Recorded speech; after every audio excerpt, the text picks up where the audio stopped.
Chapter 1141. Although he had not left his room, he was still able to receive news of what had happened in the imperial court. Hu Xiao had been the minister of rites for many years, and his students were spread all over the world. He naturally had many sources of information. It was precisely because he knew what had happened in the imperial court that Hu Xiao, who was with his son in his study, fell into deep thought. Hu Zhongning also knew what had happened in the imperial court, and he was much more nervous than his father. "Father, the emperor is about to move against Qindong. Will we be implicated?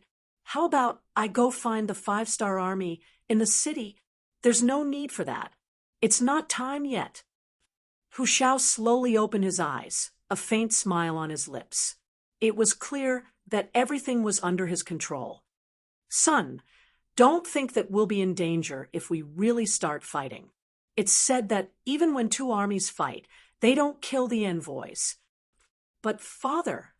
Seeing that Hu Zhongning was about to say something, Hu Xiao waved his hand and said, "Relax. Since Zhu Qiu was able to become emperor, he's not so foolish. He's keenly aware that before he destroys Bugnam of Gojoseon, he won't be able to touch us. Otherwise, he doesn't even know what the consequences will be. On the contrary, the more victories Bugnam of Gojoseon wins on the front lines, the more apprehensive the emperor will be. Unless it's time for a life-and-death struggle, as long as we don't stir up trouble, nothing will happen." The older the ginger, the spicier it was. Hu Xiao was so confident not only because of his thorough analysis of the situation and his deep understanding of Zhu Qiu's personality, but also because of two other reasons. First, Su Yozhen was in the imperial court. If something really did happen, he would definitely inform him. Second, Bai Ming had Yang Qindong's brothers and sisters in the capital. If even they were fine, how could he possibly be in danger? With these two reasons, Hu Xiao was naturally brimming with confidence. On the contrary, he was now worried about whether Yang Qindong could stop Bai Ming's army. If Yang Qindong was seriously injured or even destroyed, then as his in-laws, they would be seen as accomplices. That would be the real danger. Not to mention that the Hu mansion was as calm as water. Yang Qindong, who was running amok in Liaodong, had telegraphed everything that happened there to him. Looking at the telegram sent by Wang Shan, Yang Qindong chuckled and said, 200,000? Aren't they looking down on our 5-star army too much? After a brief evaluation, Yang Qindong put it aside. Obviously, he had already predicted that Bai Ming would send troops, so he wasn't surprised by what he had expected. His main focus was now on the next territory to be conquered, Gulinwei. Ever since Yang Qindong brought Lung Si Shifu to the northern part of Liaodong, everything went smoothly. Besieging a city was as easy as entering an uninhabited land. In addition, the surrendered General Song Yong played a big role. Just like the previous Shi Shun guards, they didn't even fire a shot. Song Yong entered the city, first to persuade them to surrender, and occupied the city. More than 1,000 Ming soldiers and tens of thousands of great Ming people were included in Yang Xie's territory. This time, to deal with Gulinwei, Yang Qindong used the same trick. Song Yong volunteered to go first, and once they occupied the city, it was tantamount to opening the southwest gate of New Urgandusi's headquarters. They weren't far from their goal. Young Master, Hai Si Shifu sent a telegram. They have entered Kuwu Island, Sakhalin Island in the future, along the waterway. After a fierce battle, they successfully occupied it.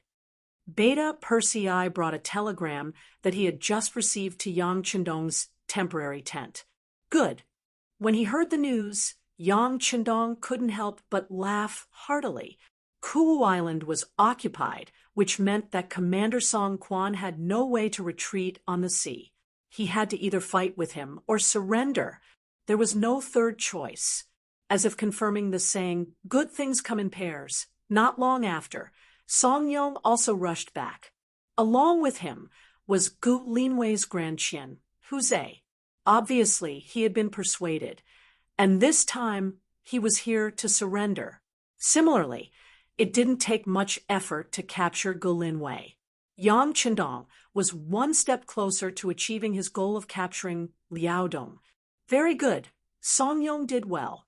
Tell him that he will be heavily rewarded. When we completely capture Gandusi's headquarters, we will definitely reward him. Yang Qindong said with a smile. Although Song Yong was a surrendered general, and his ability to fight was not very good, his eloquence was not bad. He was also a talent. Yang Qindong had already thought about it. After the war, he would send him to the Ministry of Foreign Affairs. He should be able to play a big role. After Gu Linwei was taken down, the next target would be the Fushan Guards, which was the Turlinwei Guards' headquarters. Once they took down this place, they would be able to directly face the highest level of power in the Liaodong region. If they could take down this place without shedding any blood, it would be perfect. Beta Persei passed the message to Song Yong. Song Yong was naturally excited. He originally thought that he was just a surrendered general and would never have the chance to raise his head in this life. He didn't expect that he would be able to enter the eyes of Bugnam of Gojoseon. Thinking about his future, he decided to continue to make contributions. So after returning to the barracks to rest for a night, he continued to rush forward and went straight to Gandusi's headquarters. Yang Qindong led the army through Gu Linwei early the next morning. At this time, it was already May. The weather was getting warmer and warmer.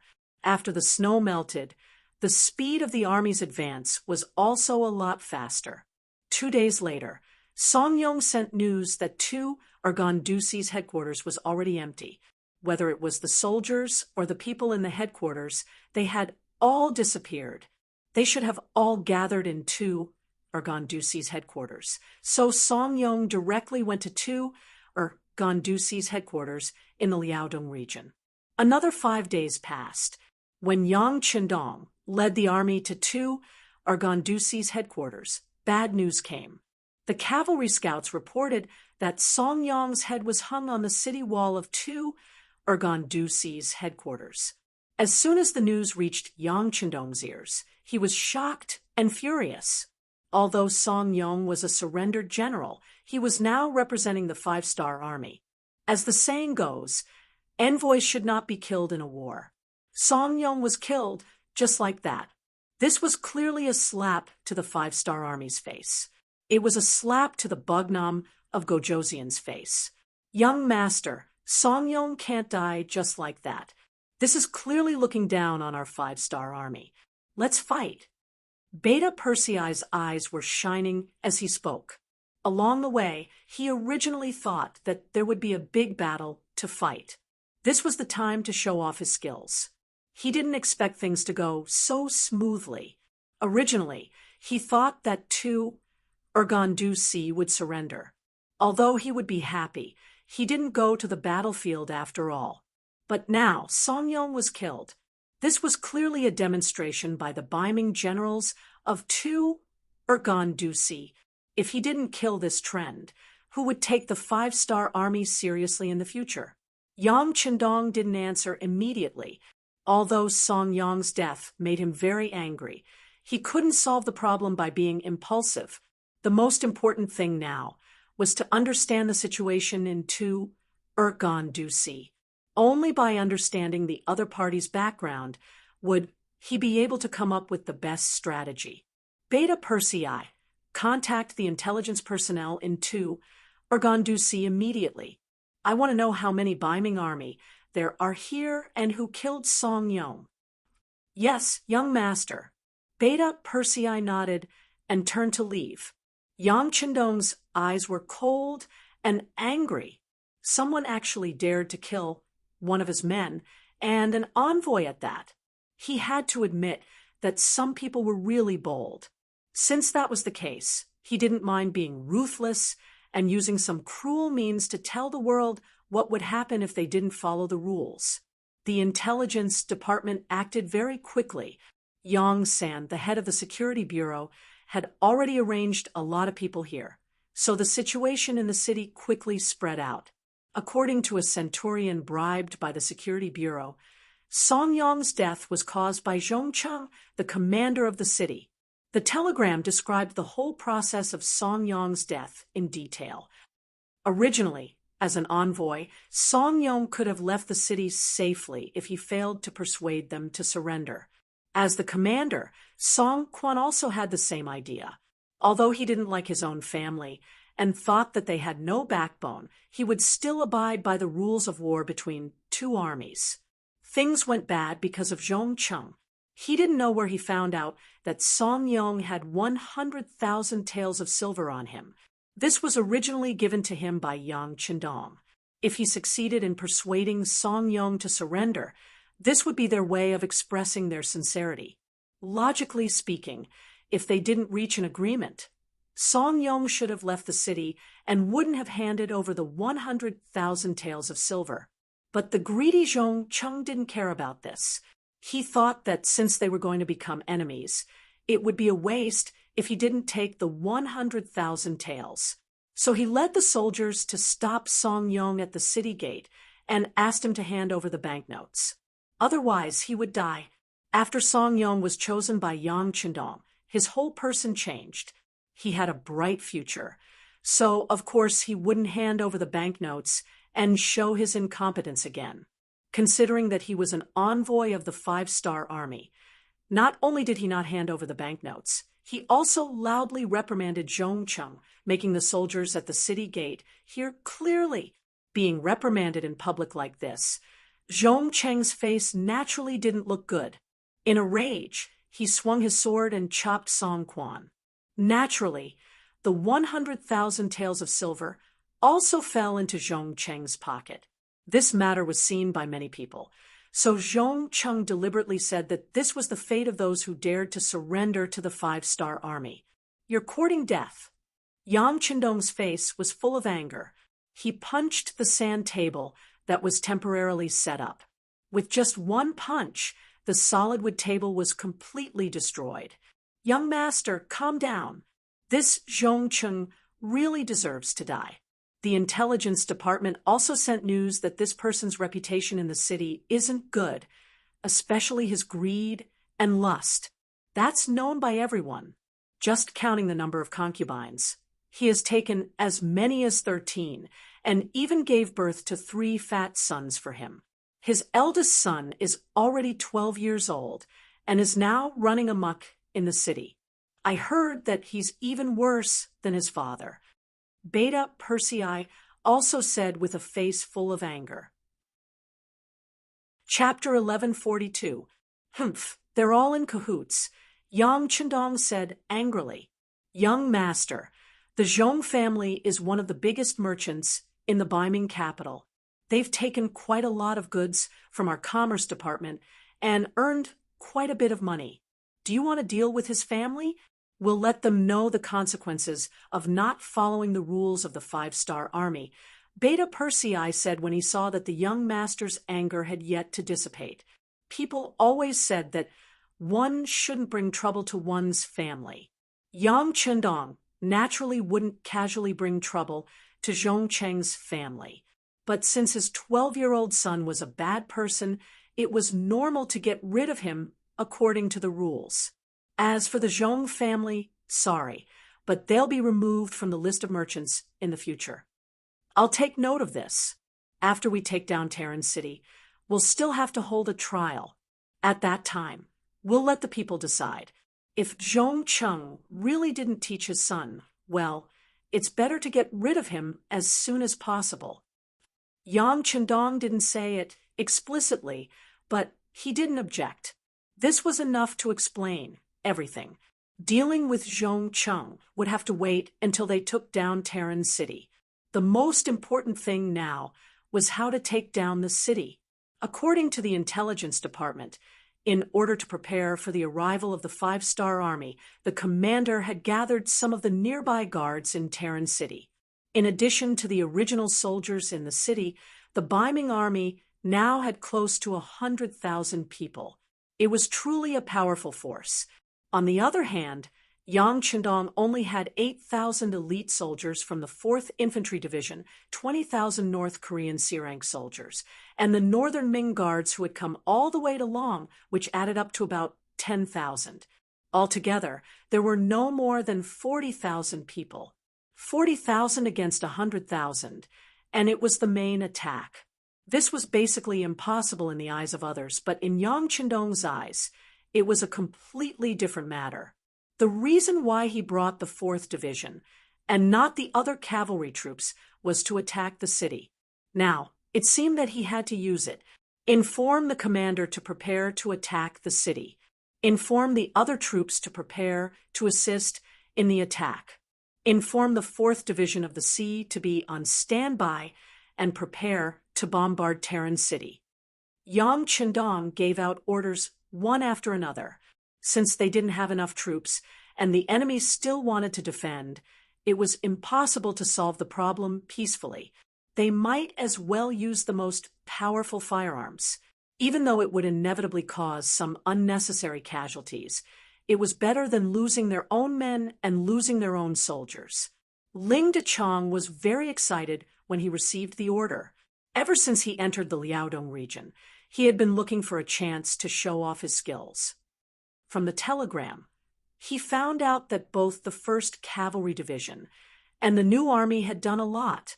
Only his 4th Division hadn't done anything. All they did was follow the 6th Young Master and take over some of the cities that Song Yong had occupied. This made him feel very unbalanced. To be able to follow the 6th Young Master, it was the perfect opportunity to show off his skills. Now that he didn't do anything, it would be a lie to say that he didn't feel wronged at all. Even in his dreams, he wanted to show off the strength of the 4th Division. He originally thought that Song Yong had gone to Terran City and that he wouldn't have a chance. Now, the Liaodong army dared to kill Song Yong, who was in the middle of a peace negotiation. This angered the 6th Young Master. Now, it was time for them to show off. Gather the entire division and prepare for battle. Tell the 4 regimental commanders to report to me.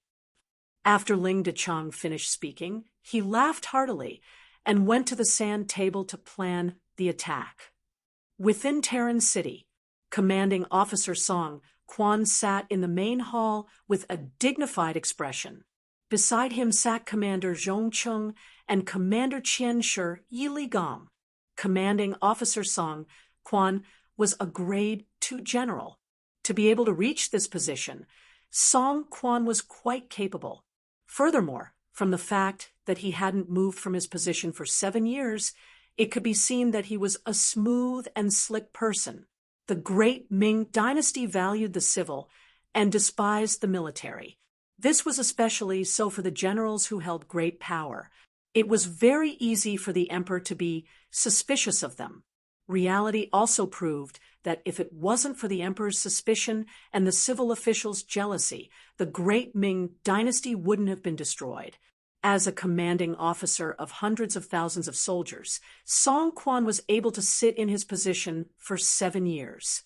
This was enough to show that he was very good at dealing with people. Otherwise, he would have been suppressed to death by the civil officials. It was because of this that when he heard that the 5-star Army's peace envoy, Song Yong, had died at the city gates, his face instantly darkened. His position meant that he couldn't surrender to Yang Chendong. Unless there was an order from the Baiming Emperor, if he really did so, none of his family members in the Baiming capital would be able to survive. However, he didn't make this decision of his own accord. As a general who held great power in the military, Song Quan had a deep understanding of the 5-star Army. It was because of this that he knew how powerful the other party was. This kind of enemy wasn't someone he could fight against. He couldn't surrender, and he couldn't win. Song Quan was prepared to sacrifice himself for a righteous cause to protect his family in the capital. Therefore, in the face of Song Yong's words, all he could do was to drive the other party away and wait for Yang Chendong to fight. When the time was right, he would commit suicide. With his own life, he could exchange the safety of his whole family, or he could also protect the safety of the people in the city. But he didn't expect Zhong Cheng to be so daring as to force Song Yong to kill out of greed. This would create a situation where only one side would be able to survive. When the time came, even if he died, the civilians in the city wouldn't have it easy either. Did this Zhong Cheng not have a brain? Did he not know that once the five-star army took Terran City, all the money he had would be nothing more than a wedding dress for the enemy? What was the use of money that couldn't be taken? And even if it was taken, it was useless. But it was too late to say anything now. Song Yong was already dead, and the dead couldn't be brought back to life. What they had to do now was to solve the current problem and save as many people as possible with the least amount of casualties. Looking at Zhong Cheng with a murderous gaze, Song Quan said, "General Zhong, Song Yong is already dead. The five-star army will be attacking the city soon. Why don't you take the lead?" "Why should I?" Zhong Cheng's expression turned ugly. From the moment Song Yong died, he knew that things were going to go south. He didn't think that someone would risk his life for money. If he had known, he wouldn't have done such a thing even if he was beaten to death. But since he was already dead, there was no point in thinking about it. Thinking about the 100,000 soldiers in the city and the less than 50,000 five-star army outside the city, he regained his courage. But now, the commander was asking him to fight the five-star army. Wasn't that the same as asking him to die? He wasn't stupid enough to agree to it. Everyone knew that it was easy to gain merits by being the vanguard, but it was also very dangerous. Perhaps if it was another ambitious general, he would fight for this position. But as a member of the Zhong clan in the capital, he had an incomparable background. He came to the Liaodong region just to gain experience. He didn't need such a great merit. Only then did he refuse without even thinking about it. Sitting on the right was the commander, Yi Li Gong. He was a handsome middle-aged man in his early 30s. To be able to reach this position and become a rank 3 general, it wasn't because he had a powerful background. Instead, he relied on his own efforts to get to where he was today. It could be said that whether it was in terms of intelligence or bravery, he was one of the top 5 people in the Liaodong region. Yi Li Gong, who could be called an all-rounder, knew his fate the moment he heard the guard say that Zhong Cheng had killed Song Yong at the city gates. He was so angry that he called Zhong Cheng a stupid pig. "Just watch, because this person is likely to bury all of us in the city." Even on the battlefield, killing a general of the five-star army wasn't a big deal. In a battle between 2 armies who wouldn't die, but killing an unarmed envoy was completely different. That was openly breaking the rules and slapping Bugnam of Gojoseon's face. Who was Bugnam of Gojoseon? He was an existence on par with the Southern and Beiming emperors. In terms of territory, he wasn't much worse. He was just someone with a lower reputation. How could such a person be so easy to provoke? Who was Zhong Cheng? His family had some reputation in the capital, and he had made some money in the past few years. Did he really think that he was invincible and could do whatever he wanted? Did he think that he could kill people without following the rules? From that moment on, Yi Li Gong had sentenced Zhong Cheng to death. And now, Zhong Cheng was openly disobeying the commander's orders. Yi Li Gong didn't know what to say about this person. It seemed that the word stupid wasn't enough to describe him. Sure enough, as soon as Zhong Cheng refused, Song Quan flew into a rage. "General Zhong, do you think I'm negotiating with you? Let me tell you, this is a military order. If you don't obey, you will be punished according to military law." The so-called punishment, according to military law, was beheading. Zhong Cheng, who felt that things were not going well, pointed at Song Quan and said, "Commander, you can't do this. Over the years, Our Zhong family has given you a lot of money. Shut up. If you dare to mess around, you will be slapped 30 times. Song Quan said angrily. That's right. Over the years, he had been able to secure his position because he had given a lot of money to the higher-ups. He had no choice but to do so. If he hadn't done so, he would have been schemed against by others. Among them, the Zhong family had paid a lot of money. If it was in the past, even if it was because of this, he would not do anything to Zhongcheng. But now, seeing that Trend City was about to fall and he was about to die, how could he still be threatened by Zhongcheng? Chapter 1143. Zhongcheng finally shut his mouth after hearing Song Quan's 30 slaps. He could tell that Song Quan was going to abandon him. Now that he was under someone else's roof, he had no choice but to lower his head. He thought to himself that when he had the chance to spread the news, he would definitely tell his family about this. After that, he could only reluctantly agree. Since Commander has given the order, Zhongcheng will follow it. I will go and arrange for people to defend the city. Zhongcheng walked out of the hall, leaving Song Quan and Yi Ligong behind. Thinking about the unfavorable situation, Song Quan asked, Commander, I'm afraid that Zhongcheng alone won't be able to stop the 5-star Army's attack. I heard that the 4th Infantry Division is mainly armed with firearms. Yes, how could I not know that I can't stop them? But do we have a choice? Song Quan slowly opened his eyes and said with a sigh. Then, as if he thought of something, he looked at Yi Ligong and said, You are different from me. You are an orphan, your parents are long gone, and your wife is newly married. She is currently in Terran City. The court doesn't have any evidence against you, so you don't have to die like you. With your ability, even if you join the 5-star Army, you will have a bright future. Lord Commander, I've never had such thoughts. Yi Ligong hurriedly explained. Song Quan interrupted him and said, All these years, how could I not know what kind of person you are? It's just that there is no need to make unnecessary sacrifices. Moreover, Bugnam of Gojoseon is indeed a dragon among men. I know that he is very good to the Han people, so he should be good to the Han generals as well.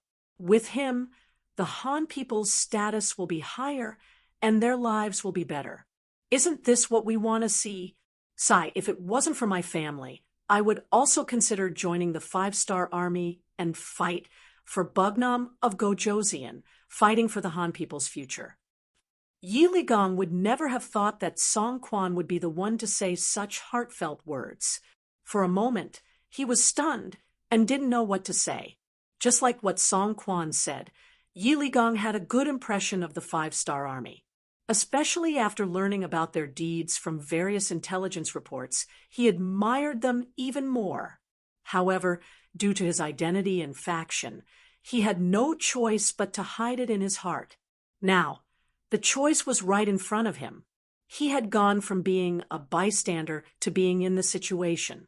It would be a lie to say that Yi Ligong did not have any ideas about where to go from here.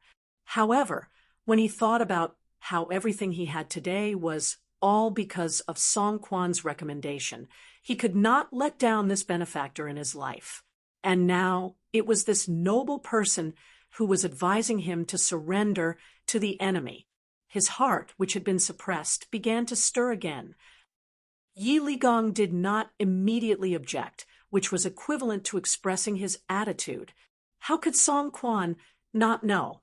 He continued, Ligong, it's not that I don't have any selfish motives. You know, my family is in the capital. When I'm around, naturally, no one dares to bully them. However, once I leave, it's hard to say. If one day, and I'm saying if, you have a firm foothold among the 5 stars, please help my family if possible. This is also my last request to you. Commander, please don't say that. If I can survive this time, your family will be my family, and your parents will be my parents. Yi Ligong immediately swore. Good, good. Song Quan patted Yi Ligong's shoulder with a gratified expression. The last worry in his life had been removed, and he could finally go without worry. Outside the city, Ling Deqiang called the 4 commanders under him over and seriously discussed the plan to attack the city. It wasn't easy to get a chance to attack, and everyone's opinion was surprisingly unanimous. They were not in a hurry to attack the city. First, they would scare the enemy and let them know that sometimes it wasn't easy to die even if they wanted to. For hours later, after the 4th Lu Division was fully prepared to attack the city, the first gunshot rang out, with the Type 95 firearms that could easily fire from 300 to 400 meters away. When the gunshots rang out, the Ming soldiers guarding Terran City became live targets. Many of them even had bows and arrows in their hands as they stuck their heads out of the battlements, waiting for the 5-star army to come closer. Bullets flew over and accurately hit their bodies. This was simply an unfair and unequal battle. One side could attack as they pleased, while the other side could only passively take a beating. They couldn't even see the appearance of their opponents clearly, but hundreds of Ming soldiers were hit. Some died on the spot, while others were injured by gunshots and fell to the ground screaming in pain. If they died, then so be it, everything would be over. But those who were injured by gunshots, when their cries of pain rang out from the battlements, the shock it brought to their comrades was so great that it completely exceeded the expectations of the defending general, Zhong Cheng. He originally thought that with the advantage of numbers, they would be able to fight evenly with the 5-star army. In addition, they had the higher ground and were relying on the city walls, so it wasn't impossible for them to push back the 5-star army. But after this exchange, Zhong Cheng realized how wrong he was. As the headquarters of the new Gandusi, it was where the commander was located. Beishir also placed great importance on it, and once sent people to send over 200 firearms. They had always been treated as treasures and kept in the armory. This time, Zhong Cheng even took them out, wanting to properly display their power. But after this exchange, these seemingly treasured firearms were completely useless, unable to pose any threat to the 5-star army. They couldn't even attack from a certain distance. So how could they display their power? Zhong Cheng, who was on top of the city gate tower, saw that more and more soldiers were dying and the number of injured was increasing. The soldiers guarding the city were terrified because of this. More and more soldiers hid behind the city gate tower and didn't even dare to show their heads. Zhong Cheng couldn't help but be furious. He loudly ordered everyone to shoot arrows outside the city. Since the general had given the order, the soldiers below didn't dare to disobey. Helpless, they could only risk their lives and shoot arrows outside. But very quickly, those who showed their heads didn't have a good ending. Out of 10 people, at least half of them were hit or injured, and the remaining half had their arrows shot to God knows where, unable to pose any threat to the outside world. Under the constant orders, the number of injured and dead increased, and the morale of the Ming army continued to drop. Having completely lost the initiative, the Ming army could only take a beating and hide. Outside of Terran City, the 4th Master Lu's attack shocked everyone. Behind them, the 20,000 North Korean soldiers who were preparing to attack, as well as the 10,000 Ming soldiers who surrendered along the way, were also shocked. They originally thought that with the enemy's high walls and the commander personally leading the attack, this attack would be extremely difficult, and who knew how many lives would be lost here. This was especially true for the Ming soldiers who had surrendered. Thinking about how they had just escaped from the tiger's den and into the wolf's den, they felt extremely uncomfortable. But who would have thought that when the attack started, the situation would be one-sided? The Terran City Ming soldiers, who had the advantage in numbers, didn't even have the ability to retaliate. When this scene fell into everyone's eyes, many of the soldiers were extremely excited. The situation on the battlefield was completely out of their expectations, and it gave them hope a chance to perform meritorious deeds.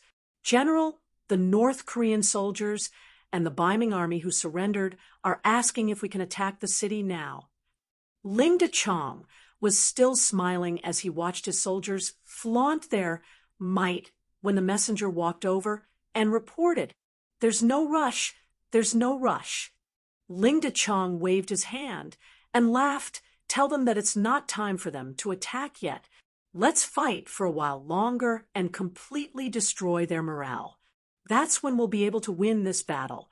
Ha ha ha. Ling Dechong was very familiar with his weapons, and he was even more familiar with the power of his weapons. He knew that if he wanted to obtain the greatest victory with the smallest price, he couldn't rush it. In any case, he had brought a lot of bullets with him this time, so he treated it as giving the soldiers a chance to shoot. They didn't charge, and bullets continued to fly. For hours later, the sky turned dark and everything became quiet. More and more injured soldiers were carried down from the city walls. Cries of pain and anguish could be heard everywhere.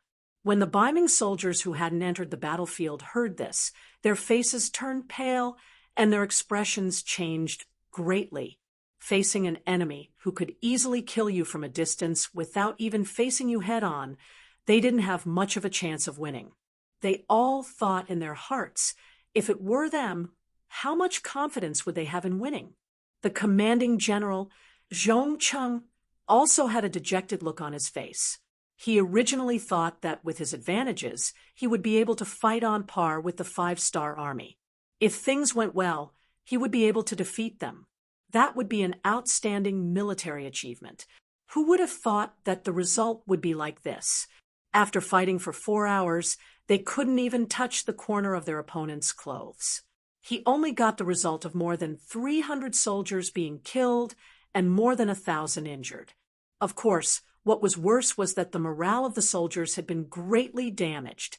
If this continued tomorrow, he really didn't dare to imagine how the army would be able to continue fighting if they didn't have any combat power. General Zhong, the commander, has ordered you to come to his residence to discuss military matters. One of Song Quan's soldiers came in front of Zhong Chung. "I understand." Zhong Chung nodded expressionlessly. "Lead the way." In fact, Zhong Chung was prepared to go to Song Quan even without him coming to find him. There was no way to fight a war like this, and there was no way to win it. He wanted to resign from his position as the general of the city defense. The commander's residence was brightly lit at this moment. When Zhong Chung arrived, he saw a busy scene. He saw many people walking in and out, and they were carrying all kinds of things in their hands. It felt like they were moving house. Zhong Chung, who didn't understand what was going on, strode into the main hall and saw Song Quan and the commander, Yi Ligong, sitting there. Chapter 1144. "Commander, what are the people outside busy with?" Zhong Chung asked in confusion after entering the hall. "General Zhong, don't ask so many questions. Let me ask you, what are your thoughts after today's battle with the 5-star army? Do you think we can defend Tren City with just us?" Song Quan didn't answer Zhong Cheng's question. Instead, he took the initiative to ask about the battle. Sigh. At the mention of this matter, Zhong Cheng's face was ashen as he said, "Don't mention it. The firearms in the hands of the 5-star army are simply too powerful.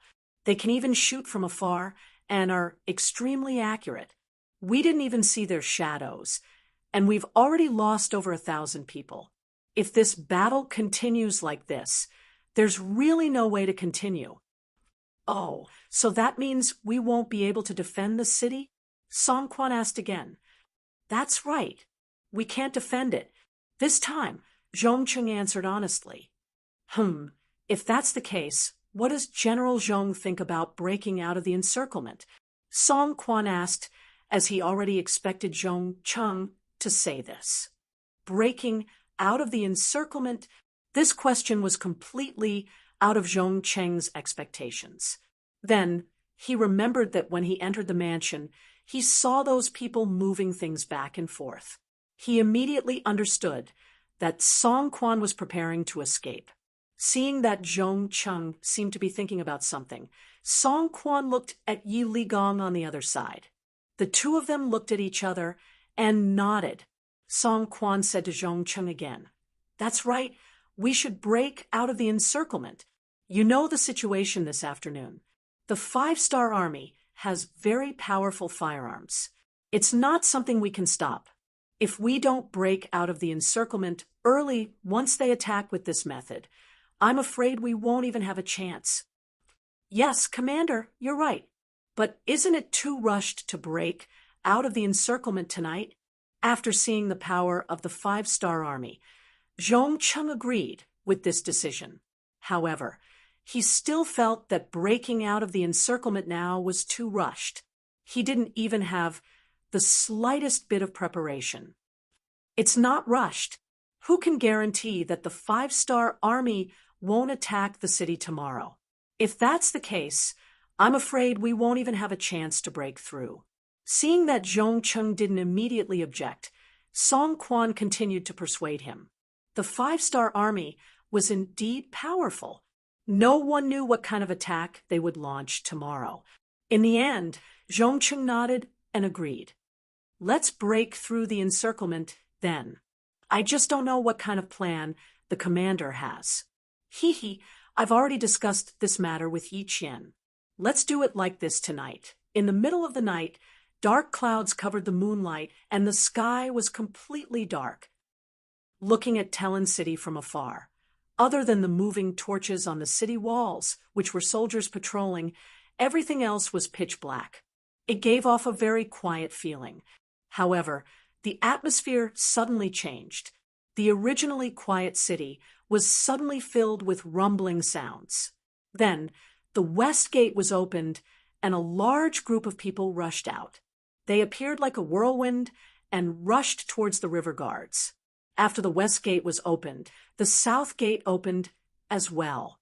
Unlike the other gates, the south gate remained silent after it was opened. Not a single soldier walked out from it. The contrast between the two was very obvious.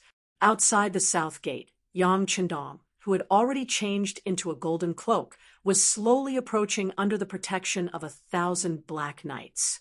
Behind the Black Knights were tens of thousands of North Korean soldiers and 10,000 Ming army soldiers. They arrived at the south gate unhurriedly. Then, they entered as if there was no one around. Just like that, they entered the city through the gate openly. They didn't encounter any obstruction or resistance during the process. In the commander's residence of Talon City, the commander, Song Quan, had already committed suicide in the courtyard. A white cloth was covering his body, and a group of soldiers were kneeling on both sides of him. When Yang Chendong arrived, he saw this scene. "Greetings, Bugnam of Gojoseon." The moment Yang Chendong entered the courtyard, everyone, led by Yi Ligong, fell to their knees. Sigh, a proper burial. After Beta Persei opened the white cloth and confirmed that the deceased was indeed Song Quan, Yang Chendong sighed emotionally. "Thank you, Bugnam of Gojoseon." With Yi Ligong as the leader, everyone kowtowed once again. Song Quan died, just like that. Perhaps he knew that if he didn't die, his family in Ming wouldn't be safe, so he sacrificed himself in exchange for everyone's lives. Yi Ligong knew the whole plan. He really wanted to prevent his benefactor from dying, but he also knew that it was useless. Song Quan's survival meant that his family in Ming had to die. There was no other choice but to sacrifice one person in exchange for everyone's lives. And before Song Quan died, he still did a lot of things.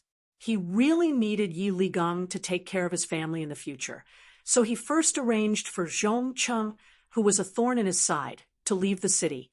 Then, he handed over all the military and political power to Yi Ligong, and then died peacefully. After Yi Ligong learned of the plan, he secretly sent someone to contact Yang Chendong. This was how the 5-star army safely entered the city and took over everything. You're Yi Li Gong. Let's talk inside.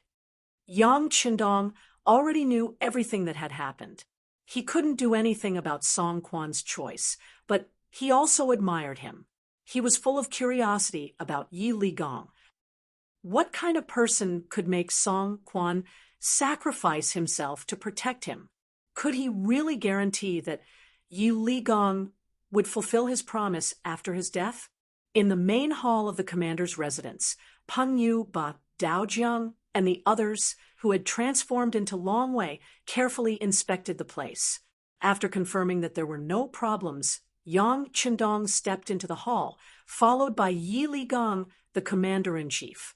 Yang Qindong sat down on the main seat, while Yi Li Gong stood with his hands by his side. The two of them sized each other up. In the entire Liaodong region, Yi Li Gong was an extremely famous existence. He was different from Tong Long. Although he was extremely courageous, he had relied on the help of his family to get to where he was today. Yi Li Gong had relied entirely on himself. He had relied on his ability to wield both the pen and the sword to reach the position of commander-in-chief. For this reason, when the Liaodong cavalry was established, Fang Dingshan had personally appointed him as his deputy, but Song Quan had stopped him in the end. How could such a person not attract Yang Qindong's attention? Originally, he had wanted to see his ability in the Battle of Terran City, but he hadn't expected that the other party would surrender without even putting up a basic resistance. Of course, it was a good thing that he could take the initiative to surrender to him. Subduing the enemy without a fight, this was the highest level of victory in battle. And the person behind all of this was Yi Li Gong, so Yang Qindong was naturally very interested in him. Bugnam of Gojoseon, the surrendered general, has a request. While Yang Qindong was sizing up the other party, Yi Li Gong had already knelt down on the ground again. How dare you? Beta Persei shouted from the side. You're just a surrendered general. What right do you have to make a request? Yes, the surrendered general knows that he's not qualified, but I hope that Bugnam of Gojoseon will agree to this request. Thump, thump, thump. His forehead hit the ground 3 times in a row, and soon blood flowed from his forehead. It was obvious that he had used a lot of strength. Let's hear it. Yang Qindong stretched out his hand to stop Beta Persei's next action and looked at Yi Li Gong, who was kneeling on the ground, with interest. Now that he had a chance to speak, Yi Li Gong said, Bugnam of Gojoseon, Commander Song committed suicide to save the people of Terran City from the flames of war. If there's a chance one day, please clear his name. Thank you. When he sent a secret envoy to Yang Qindong to beg for surrender, he had said not to make things difficult for the people of Terran City. At that time, Yang Qindong had also agreed. However, he didn't say anything about clearing Song Quan's name. Now that Yi Li Gong had suddenly brought it up, even Yang Qindong frowned slightly after hearing it. General Yi, why didn't you mention this when you sent people to beg for surrender? Reporting to Bugnam of Gojoseon. When Commander Song was still here, everything was led by him. There are some things that a surrendered general can't say. Clearly, the secret envoy in charge of the surrender was arranged by Song Quan. Of course, he wouldn't mention clearing his name after death. In fact, he didn't even think about such a thing. What he cared about was the safety of his family in the capital and the hundreds of thousands of soldiers and civilians in Terran City. Since Song Quan didn't mention it, Yi Li Gong couldn't not mention it. Now that he had the opportunity to talk to Yang Qindong, he brought it up. Yang Qindong nodded slightly with a look of understanding. Then he looked at the kneeling Yi Li Gong and asked with a smile, You want this king to clear Song Quan's name? Aren't you worried that this king will be defeated and killed one day? If that's the case, clearing his name will be meaningless. There was a prerequisite for clearing Song Quan's name, and that was that Yang Qindong could succeed. Otherwise, not only would the matter of clearing his name be a joke, it would also bring great trouble to Song Quan's family. No. Although the surrendered general only lives in a remote corner, he has long heard of the five-star army's love for the people. A king who cares about the people of the world, how can his future be limited? This surrendered general boldly believes that the world will eventually belong to Bugnam of Gojoseon. Yi Ligong was also smart. He took the opportunity to explain and flatter Yang Chendong. Bootlicker, Beta Persei, who was standing at the side, said softly, how could these words escape the ears of Yang Chendong, who had entered the quasi-grandmaster realm? However, he didn't care. Instead, he chuckled and asked, General Yi, you said that this king cares about the people in his heart. Are the Bai Ming Emperor and the Southern Ming Emperor not the same? It's not the same. Yi Ligong shook his head. If he was still the Bai Ming commandant, there were some things that he couldn't say even if he thought about it. Otherwise, it would be a choice, and it would be treacherous. But now, since he had chosen to surrender to the five-star army, he naturally didn't have any concerns. Chapter 1145. The Emperor of the Great Ming Dynasty talks about the safety of the people, but in reality, it is only for the stability of the regime. In their eyes, the officials and the major clans of the world are seeking benefits, finding a balance between them, and consolidating the regime. Bugnam of Gojoseon is indeed different. Because of your appearance, the status of the Han people in the world has been raised by more than one level. This can be seen from yesterday, when you only besieged the city and did not immediately attack. Based on this point, the surrendered general believes that you are a sincere ruler.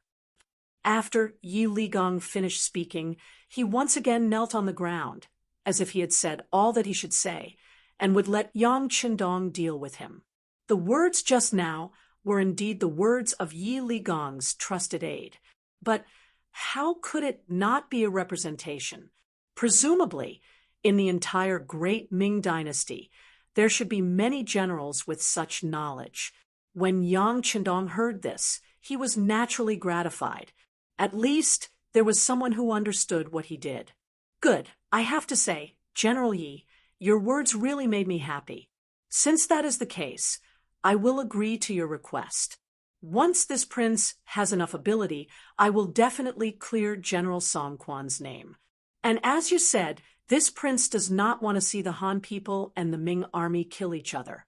There are still many cities in the Liaodong region that have not been captured. I don't know if you can do your part to help this prince. Yang Chendong took a fancy to Yi Ligong's identity as a commander. It would be more convenient for him to do some things than the dead Song Yong.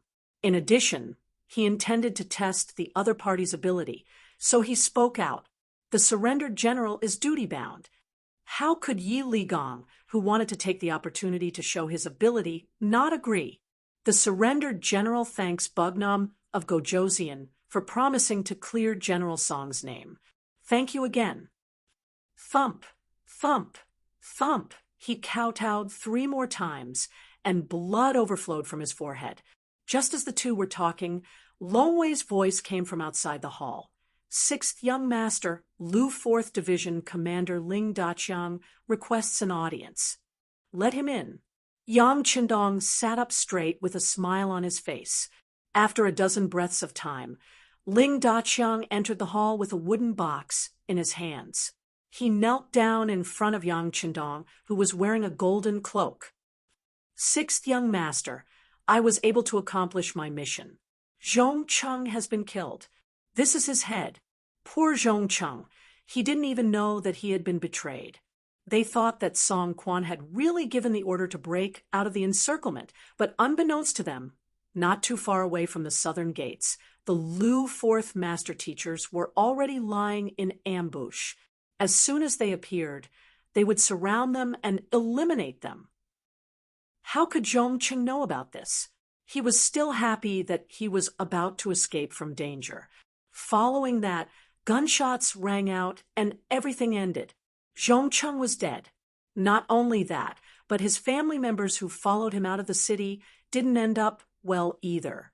Most of them were captured, and his evil youngest son was also killed in the chaos. It could be said that they had avenged Song Yong. Yang Chendong didn't look at the head in the wooden box. Instead, he sighed and said, "Release the news that Zhong Cheng secretly escaped from the city and created an opportunity for the five-star army to enter Terran City." After a series of resistance, Yi Ligong was captured and Commander Song Quan died in battle. As soon as Yang Chendong said this, Yi Ligong, who had just stood up, revealed a grateful expression. By pushing all the blame to the dead Zhong Cheng, Song Quan's family members in Baiming capital would be safe. Beta Persei agreed, and immediately sent someone to spread the news. Yang Chendong asked Yi Ligong to stay behind, and asked him about the Liaodong region. Yi Ligong already had thoughts of joining Yang Chendong, so he naturally told him everything he knew. Bugnam of Gojoseon, before the Liaodong region was renamed as the new Gandusi region. I followed Commander Song Quan here. I don't know everything here, but I know 90% of it. Let's start with the most powerful place, the Jianzhou Guards. Yi Ligong was indeed worthy of being chosen by Song Quan. He knew the situation here very well. Many of the things he said were the same as the information sent by the intelligence department. There were also some things that even the intelligence department didn't know. Okay. Seeing Yi Ligong stop talking, Yang Chendong laughed heartily and slapped his thigh. It seems that General Yi is indeed very familiar with the situation here. If that's the case, I wonder if you can persuade the nearby guard stations that haven't been taken down by our five-star army. Yi Ligong didn't immediately answer. Instead, after thinking for a moment, he raised his head. It shouldn't be a problem. If Bugnam of Gojoseon trusts this Yi, then leave this matter to me. Seeing Yi Ligong so confident, Yang Chendong was even more happy. Okay, I'll leave this matter to you. How many soldiers do you need? There's no need. I'll just bring some personal guards. However, I hope that Bugnam of Gojoseon can give me some silver. This isn't to bribe anyone. It's just that some places are too poor. They can't even pay the soldiers. Speaking of this, Yi Ligong felt a bit embarrassed. After all, he was the commander of the Liaodong region. Logically speaking, he was in charge of the finances. If he said that there wasn't any pay for the soldiers, it really was a loss of face. Before coming, Yang Chendong had done his research. Although Zhu Qiyu had indeed earned quite a bit of money through the newly opened Zhu family bank, the lives of the soldiers weren't that good. For example, the Liaodong cavalry on the grasslands were still fine. They could be paid on time. However, the Liaodong region, which was too far away from the capital, couldn't do so. Every time it was time to pay, all sorts of reasons would be used to reduce it. As time passed, the silver became more and more insufficient. Knowing that this wasn't Yi Ligong's fault, Yang Chendong stood up and patted him on the shoulder. This king knows the situation. You don't have to feel burdened. How about this? I'll give you 1,000,000 taels of silver. You can go and solve the problem. Not only the soldiers, but also the common people. You can help them. If it's still not enough, you can come and find this king. He didn't expect Yang Chendong to be so generous and benevolent. 1,000,000 taels of silver was equivalent to half a year's salary for the Liaodong guard post. Yi Ligong patted his chest and promised, Bugnam of Gojoseon, don't worry. The silver will definitely be distributed to the soldiers and the common people. Your righteous deeds will also be known to the common people. Yi Ligong knew very well that Yang Chendong was trying to buy people's hearts. However, he also liked to do this kind of thing. If Zhu Qiyu had been willing to take out silver to buy people's hearts, the Liaodong guard post wouldn't have been so weak. Song Yong wouldn't have been able to convince several guard posts in succession. In the end, it was all because they didn't have money. Terran City was finally taken. The loss of the Liaodong guard post in the north also meant that the plan to invade Liaodong was already half successful. Yang Chendong didn't cheer because of this. He knew that once the news spread, Zhu Qiyu would definitely send reinforcements. If he didn't defeat these people, he would tell the acting emperor that Liaodong was no longer under his control and make him give up. This was the most important thing. The new army was still madly sweeping through the Liaodong guard post. All the guard posts they wanted to attack either surrendered early on or were defeated in the first battle. Except for a few soldiers who had a certain amount of fighting power, most of the guard posts were under their control. With the world's first cavalry division acting as a huge mountain blocking the Sa-Cha River Guard's front line, it suppressed the northern Ming army from advancing north for a long time. It was only when the northern Ming sent out reinforcements, with General Li Tong at the head of 200,000 troops, that the Liaodong guards were greatly encouraged and saw hope. During this time, Yi Ligong completed the task given to him by Yang Chendong very well. He integrated the guard posts in the Terran city, which included more than 20,000 surrendered soldiers from Baiming, the 100,000 soldiers in the Gatling city, and the 10,000 surrendered soldiers that Yang Chendong brought along made a total of 130,000 soldiers. Yang Chendong naturally wouldn't be polite with such a force. Then he made a shocking decision. He changed the name of the Liaodong guard post to the 3 eastern provinces and used one of his students as the governor, a person named Lu Ji. Although Lu Ji was Yang Chendong's student, he was actually older than Yang Chendong. But in the spirit of learning without precedence, he was still convinced by Yang Chendong's knowledge, entered the Yang Family Academy, and became an excellent teacher. Because he was very good at management, he was promoted to the position of governor of the 3 eastern provinces. The position of general of the 3 eastern provinces was given to Yi Ligong. Not only that, he was allowed to have 100,000 soldiers, 30,000 of which could be cavalry. When the matter was announced, Yi Ligong, who didn't cry easily, failed to live up to expectations and shed tears. Then he secretly swore in his heart that a gentleman would die for his friend and follow Yang Chendong for the rest of his life. General Yi, I'll leave you with 1,000,000 taels of silver. In the future, you'll be paid on time every month. However, I'll leave the matters of the army to you. You must seize the opportunity to train. You must train a strong army, so that General Song Quan can rest assured in the underworld. Yang Chendong said earnestly to Yi Ligong, Bugnam of Gojoseon, don't worry. We will train hard, but if you call, we will come. Yi Ligong solemnly promised. After solving the problem of the Liaodong guard post, Yang Chendong brought the 4th Division, 20,000 North Korean soldiers, and 10,000 Baiming surrendered soldiers down south. In just 4 months after leaving the Japanese Empire, Yang Chendong had taken over the Shuangqing Guards and the Saha River Guards as the front line. He was already halfway to his goal of taking over the Liaodong guard post. However, Yang Chendong was very clear that although it seemed like he had taken over half of the territory, it was just a barren land. There weren't many Baiming army there either. The truly powerful ones were the remaining half, which was the Liaodong guard post near the capital of Baiming. Chapter 1146. But no matter what, the initial goal had been achieved. The new supply line had been opened. He had already sent a telegram to order the Korean province to transport the various supplies that had been hoarded over the past few days by sea. Once the supplies arrived at Shur City on the grasslands, it would be even more difficult for anyone to deal with them. When the news of the supply line being opened reached the northern Ming dynasty's court, Zhu Qiyu, the acting patriarch, was truly anxious. Destroying Yang Chendong's arrangements in the grasslands and even uprooting them was what he had been doing for the past year. If he failed to do so, not only would he have wasted more than a year, but it would also greatly affect the morale of the army.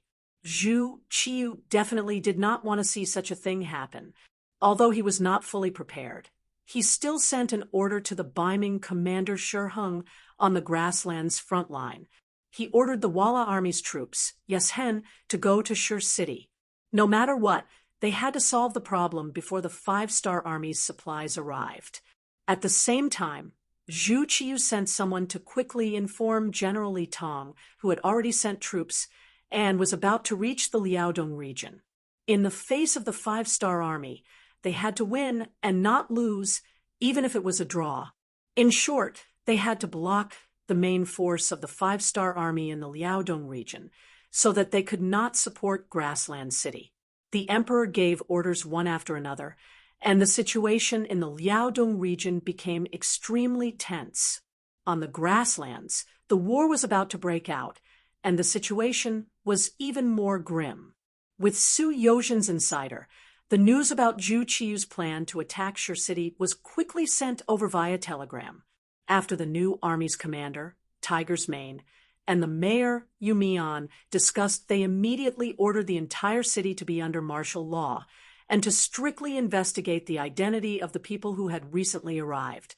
As the person in charge of logistics, Yang Si led the soldiers to start planting mines to block the joint attack of the Ming army and the Walla cavalry.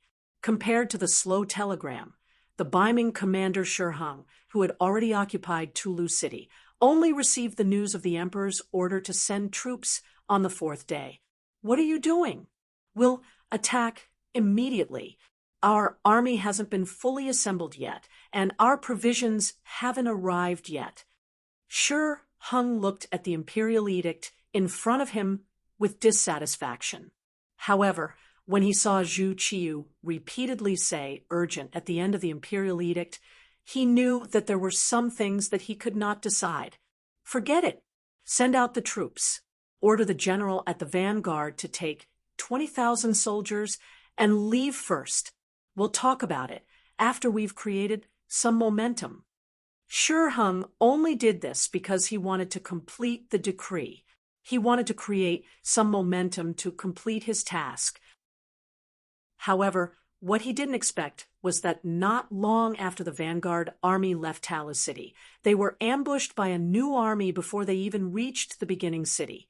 In just over half a day, the vanguard army was defeated.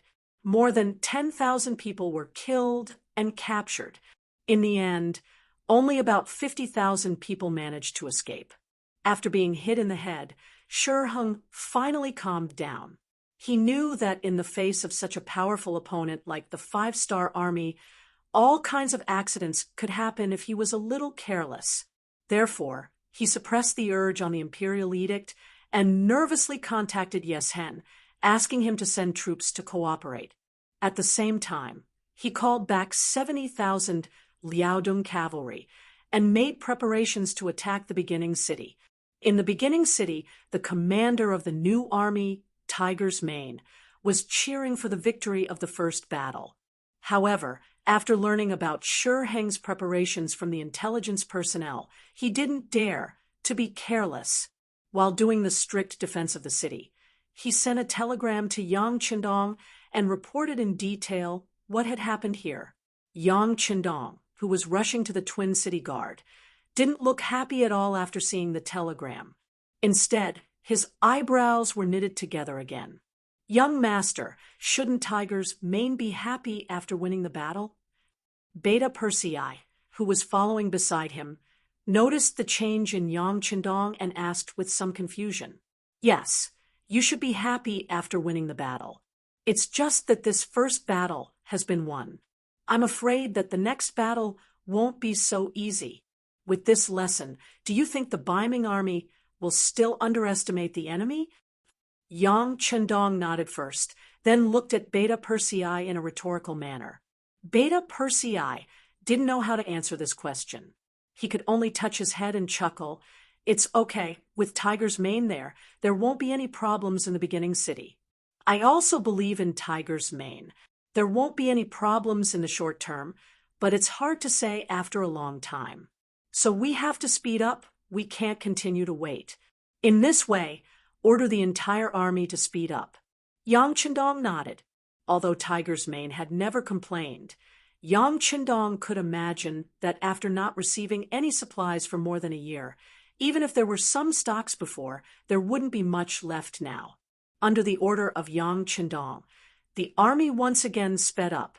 Meanwhile, at this time, 200 li southwest of their destination, Twin Cities Guard, Northern Ming's 200,000 reinforcements had already arrived, moreover gathering together with Jian Province's left guard General Qindu. Since Tong Long was captured with 3,000 cavalry, Qindula retreated into his shell like a tortoise and never came out again. Even if he could see the scattered 5-star Army's cavalry scouts nearby, he still turned a blind eye to them. It wasn't until he heard that the 200,000 reinforcements sent by the emperor had arrived that he hurriedly left the city and brought some provisions and military supplies out. Speaking of which, Qindula and Li Tong were old acquaintances. Although they weren't very close, they could still be considered old friends. When they met again, there was no need to be polite. Perhaps they also knew that they were now grasshoppers on the same rope, and they couldn't run away from each other. General Chen, the situation isn't good. The 5-star army is coming aggressively. I'm afraid it won't be easy to deal with them. After Li Tong greeted Qindula, he entered the temporary tent to discuss the situation in front of him. General Li is right. The 5-star army's combat power is strong and not easy to deal with. To be honest, not long ago, my commander knew that Tong Long wasn't convinced, so he rushed out with 3,000 cavalry. And the result. Li Tong, who had been rushing, didn't know what happened to Tong Long, so he asked out of curiosity. Just as the words left his mouth, Li Tong thought of something. Looking at Qindula's serious and gloomy expression, he already knew the result, so he could only shake his head. I have to say, the Bugnam of Gojoseon is really not easy to deal with. That's right, they have the world's strongest cavalry, and at the same time, they have the world's most powerful firearms. Most importantly, they seem to have endless wealth, and until now, it's difficult to restrict them with money. When Qindula said this, he could only helplessly shake his head. Anyone who had one of these was already very powerful, not to mention all three. With such an opponent, even if you had a lot of troops, you wouldn't be able to gain any advantages. After hearing this, Li Tong was silent for a while. Then he raised his head and said, General Chen's words don't necessarily have to boost the morale of others and reduce our own morale. He. Qindula knew that Li Tong had seen the seriousness of the situation. The reason why he said this was because Li Tong was the main general and he needed to boost his morale. That was why he said this. For this reason, he decided to give Li Tong some face and didn't expose him. Instead, he asked, General Li, how are you going to deal with the enemy? Are you going to use these 200,000 people to attack and take back everything that you've lost? No. Li Tong quickly shook his head. The opponent is a cavalry team, and in terms of speed, we are no match for them. It's better to defend. Besides, the Emperor's intention is very clear. He wants us to guard here and stop Bugnam of Gojoseon from assisting the Grasslands beginning city. If we do this well, it will be a great achievement. Li Tong was very clear about his position, which made Qindula feel very gratified. General Li is indeed a talented commander. I deeply agree with this. You have to know that Tong Long didn't gain any advantages when he led 3,000 elite cavalry previously. Haha, great minds think alike. Li Tong laughed heartily at the sky after hearing that. Using a defensive battle to hold back Bugnam of Gojoseon's army and prevent them from assisting the beginning city. This was the plan that Li Tong had set for the 200,000 troops. If the truth was really like what he did, it could indeed give Yang Qindong a headache. Although it would definitely not be able to block it, it could play the role of stalling for time. In this way, the beginning city would be in danger. The policy was right, but in the end, it still depended on who carried it out. Just like the laws and governments issued by many countries, they were all for the purpose of the people. However, when it was really in the hands of the people, it might be completely different. Just like now, Tong Long, who they were just talking about, had now returned to the Jian province left guard and met his own people here. In the Jian province left guard, in terms of population, although the Han people were more than the Nuzanren in terms of overall strength, especially influence, the Nuzanren was not just a little bit stronger. This might have something to do with the Nuzanren being more united than the Han people, or perhaps it was because they had lived in this area for generations, allowing them to adapt better to the environment here. In short, the Nuzanren's influence in the Jian province left guard was far greater than that of the Han people. Even the commander, Chen Do-la, had to act according to her mood. Not to mention that Chen Do-la was not in the city now. It was just a small matter of quietly entering the city, so Tong Long naturally did it. Not only did he enter the city, but he also met his father, Tong Sheng, a burly man who was taller than an ordinary person. When Tong Sheng was young, he was definitely a person who could tremble with a stomp of his feet in this area. In addition, he had the support of a group of old brothers, so he had done a lot of things. For example, the nearby caravans must pay the toll to them. Otherwise, their safety could not be guaranteed. It was also because Tong Sheng did not understand the Han culture. Otherwise, with his economic strength and influence, he would have long become a general among the Ming generals. In the end, the things that the old man couldn't do were handed over to his son. Fortunately, Tong Long lived up to expectations. With the support of his family, he finally walked to the position of commander and became a secondary grade 3 military officer. Chapter 1147. With Tong Long's good performance, Tong Sheng was like a tiger that had grown wings. In the big city of the Jianzhou left guard, there was no one who dared to not give him face. However, all of this changed when Tong Long and his 3,000 elite cavalrymen suddenly disappeared. Tong Sheng and Tong Long were father and son. One was a businessman, while the other was an official. When one of them was missing, the problem naturally arose. The cake was only so big, and most of it was still controlled by the Tong family. Now that there was finally a chance to redistribute it, who would give up this opportunity? During this period of time, the Tong family had become the target of public criticism. They had become the target of everyone's attacks, both openly and secretly. Even Chen Du-la, as the commander, had begun to take sides, as if he wanted to help another family rise in the city.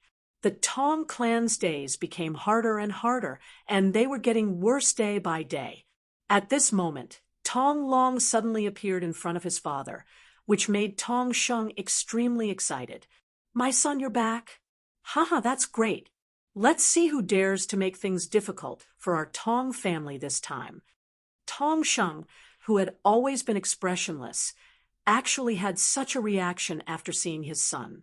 Just from this point alone, one could see how much pressure he had been under during this period of time, and how difficult his days had been. "Father, I'm unfilial. I've had a bad start." Tong Long knelt in front of Tong Sheng and lowered his proud head. "Don't say that. Victory and defeat are common in war. It's good that you're back. It's good that you're back.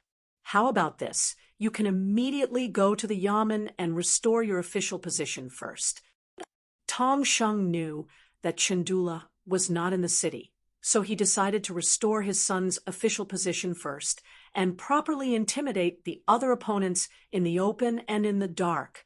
Looking at his father's wrinkled face, Tong Long swallowed his saliva first, then said in a calm voice, "Father, I can't go to the Yamen." "Why? Is it because you lost the battle?" "It's fine, didn't I say? Victory and defeat are common in war. Besides, Who really won against the five-star army? It's fine. We can just spend more money. After operating in the Jianzhou left guard city for decades, Tong Sheng still had some family assets. Naturally, his words were more forceful. Money? How much money do we have now? Speaking of this matter, Tong Long was also very curious. He only knew that the family had some extra money, but he really did not ask how much it was. It wasn't that he was ambitious, but that he didn't have any needs in this aspect. Speaking of this matter, Tong Sheng's face burst out into a smile like a blooming flower. Son, you've finally grown up. You know how much money we have at home. Ha! If others asked me like this, I wouldn't tell them. However, I will hand it over to you in the future. Therefore, I won't hide it from you. Listen, we've saved 300,000 taels of silver. It's not a problem for us to restore your official position with this money. 300,000 taels was undoubtedly an astronomical figure in the eyes of ordinary people.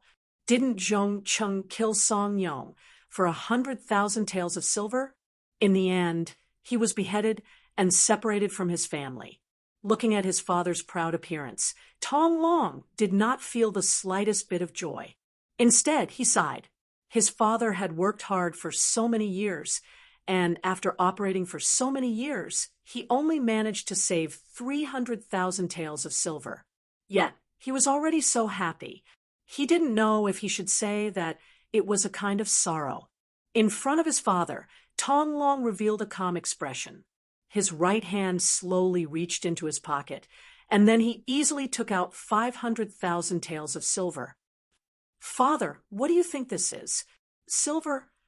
Tong Sheng's eyes weren't blurry, and he recognized the item in front of him at first glance. When he took a closer look, he realized that it was Yang Xie's 500,000 taels of silver. When he realized that it could be exchanged at any Yang family bank, his eyes widened. Where did this come from? Of course, it was given to me by the five-star army. I won't hide it from father. I am now a member of the five-star army. Because of my outstanding strength and outstanding performance, I am now a company commander. Of course, I am confident that I can lead more troops in the future. When he spoke of this, Tong Long's arrogant side appeared again. Ever since Tong Long was captured by Commander Bai Shuang, he couldn't accept it. When he woke up and ate a large amount of food, he started to shout loudly. What he meant was that he couldn't accept it. If it wasn't for the five-star army strategy that caused them to be exhausted, he definitely had the ability to fight it out and even win. Logically speaking, a captive shouldn't have the right to speak. Even in ancient times, such people didn't even have basic human rights. However, Bai Shuang didn't take away his right to shout. On the contrary, he got someone to release him. Not only him, the other 2,000-plus captives were also released. They were surrounded by 4 groups of 2,000 soldiers. The only difference was that one group had weapons and war horses while the other group had nothing. What are they doing? Are they trying to kill us? Since that's the case, we will fight it out with them. We don't have any weapons. Even if we bite with our teeth and tear with our hands, we can't just sit there and wait for death. Seeing their 2,000-plus men being surrounded by the five-star army's 2,000 cavalry, many of their faces changed greatly. Some of them were already prepared to fight to the death. It had to be said that although Tong Long lost this time, the soldiers he brought still had some backbone. If it was a normal army, they would have already knelt down and begged for mercy under such circumstances. Naturally, there were also people who were calm in the crowd, such as Tong Long. He didn't believe that the other party would kill them. If that was the case, there would be no need for such a formation. Wouldn't it be better to just kill them one by one? Releasing all of them was a kind of danger in itself. Of course, it was also a kind of attitude. He didn't believe that the five-star army didn't even have a bit of common sense. Therefore, at this moment, he wasn't nervous at all. Instead, he squinted his eyes and looked at Bai Shuang, who was wearing a black cloak. He wanted to see what the other party was up to. Just as Tong Long expected, Bai Shuang didn't give the order to kill the captives. There were so many young men with good riding skills. Most of them were Han. If he killed them just like that, even his teacher wouldn't let him off. The reason why he had brought all these people out was because he wanted to use his powerful force to subdue them. Therefore, he opened his mouth and said, "You don't have to be afraid. We don't want to kill you. We just want to prove that we are stronger than you." All right, didn't someone say that they weren't convinced? All right, we will give them a chance to show off now. No matter if it's 1-on-1 or many-on-many, we will accept it. But if you lose this time, please put down your pride. Oh, right, since it's a bet, there should be some stakes. How about this? If you can win, we will let you go unconditionally. On the other hand, if you lose, you must stay and join the 5-star army. How about it? Are you serious? The moment Bai Shuang finished speaking, Tong Long was the first to ask. Of course. There are so many brothers here. How can this be a game? Plus, we always keep our words in the army. You don't have to doubt us, Bai Shuang said in an incomparably confident tone. This time, the army camp was in an uproar. This was especially true for some of the men who were confident in their strength. They had always been fearless. Now that they had a chance to prove themselves, how could they let it go? Immediately, many people began to take the initiative to sign up. They wanted to prove themselves with their own strength and also to save themselves. Bai Shuang didn't reject these people. He ordered people to bring over the war horses that were captured before. Then, he gave everyone who wanted to fight a wooden scimitar. This was originally the weapon that the 1st Cavalry Division used to train.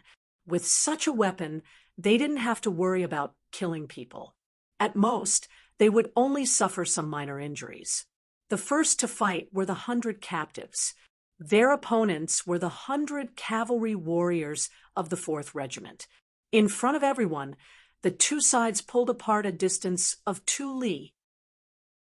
Then, under the shout of Bai Shuang, the temporary referee, both sides began to exert their strength and charged at each other.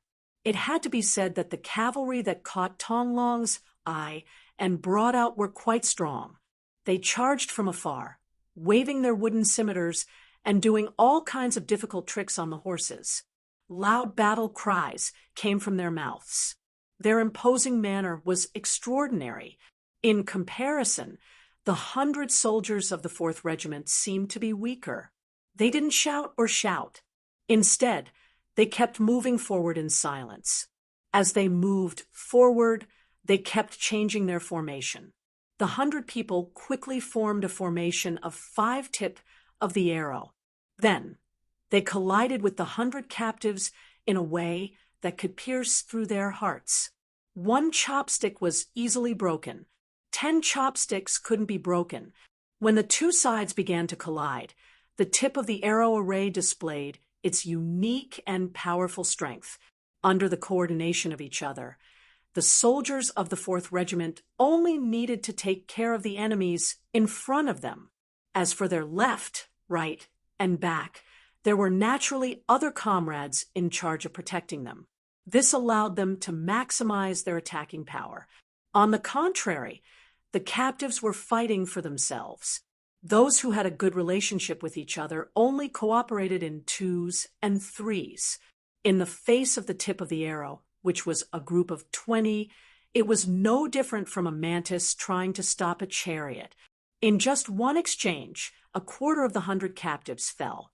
Then it was time to charge again and again, entangling the enemy.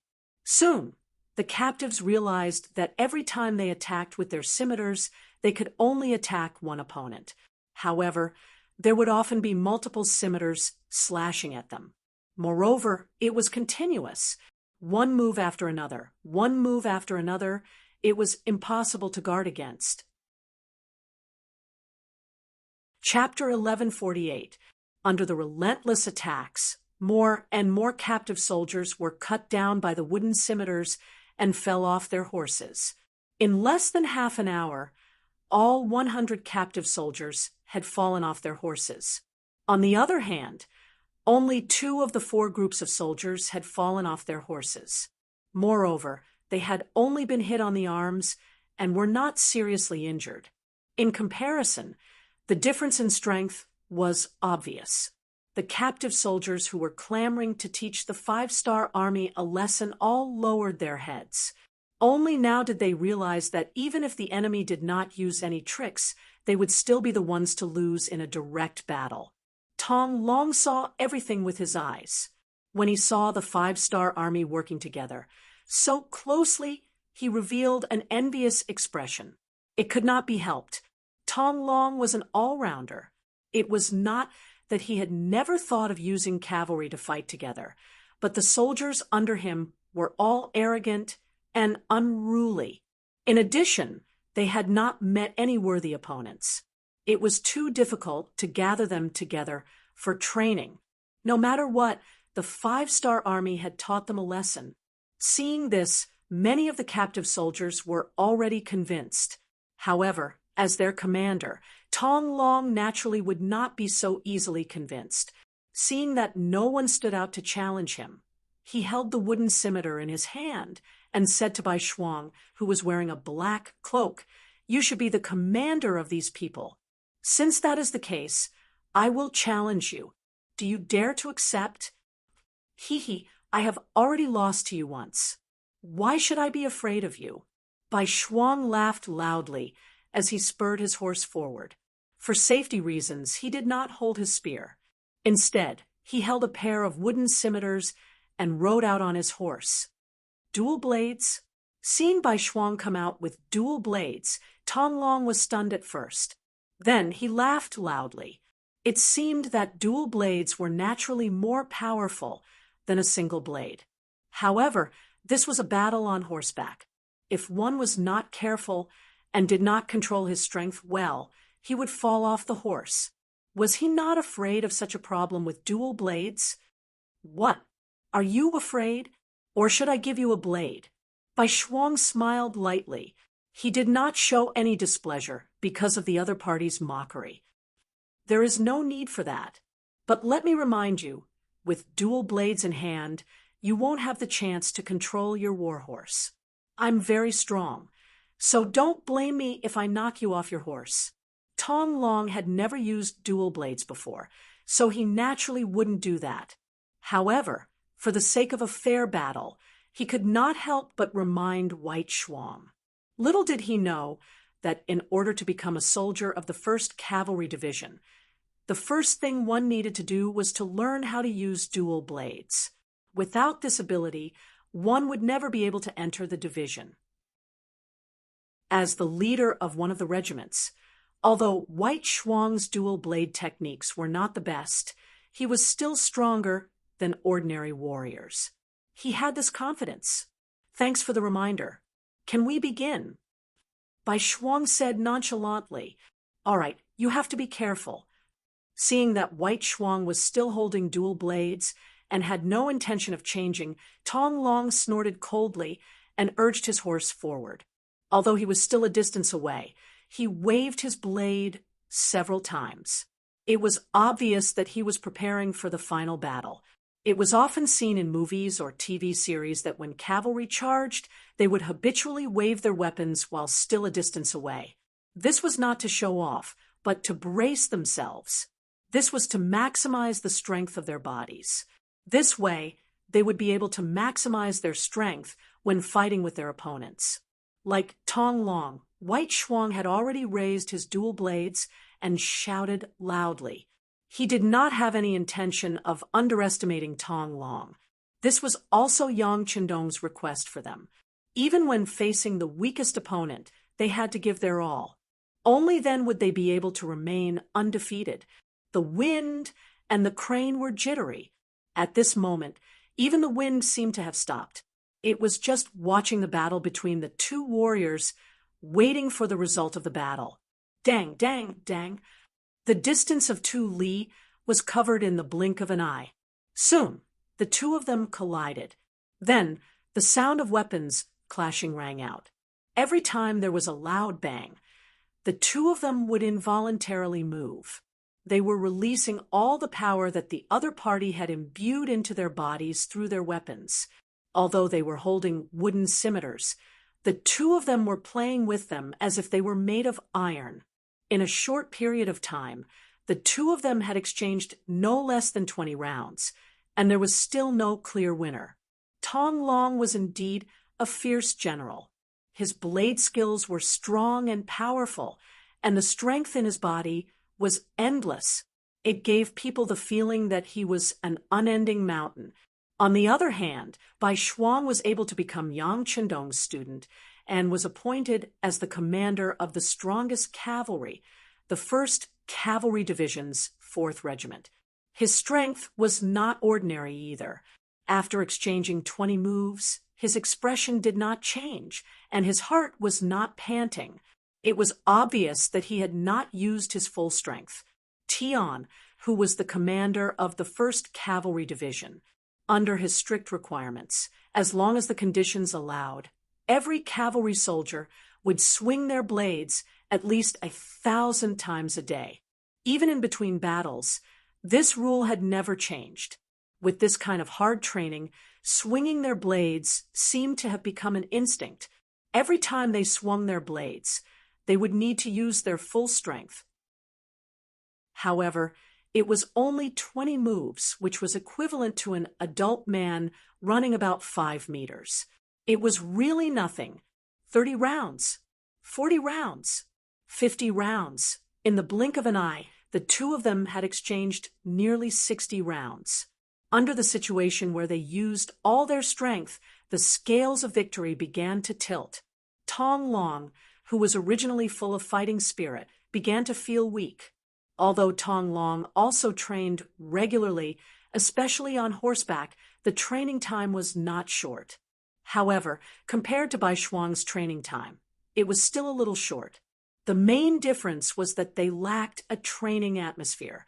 For example, why did many outstanding soldiers' physical fitness begin to decline after they retired from the army? Even if they did not exercise when they returned home, why was it the same? Speaking of this, it had to be the environment, which was the element of atmosphere. When they were in the army, they had many comrades to accompany them. While they were chasing each other and could not slack off, training also became a kind of work and interest. However, when they were alone, it was completely different. Without a comparison, they might involuntarily want to rest for a while when they were tired. As time passed, naturally, the gap between them would become bigger and bigger.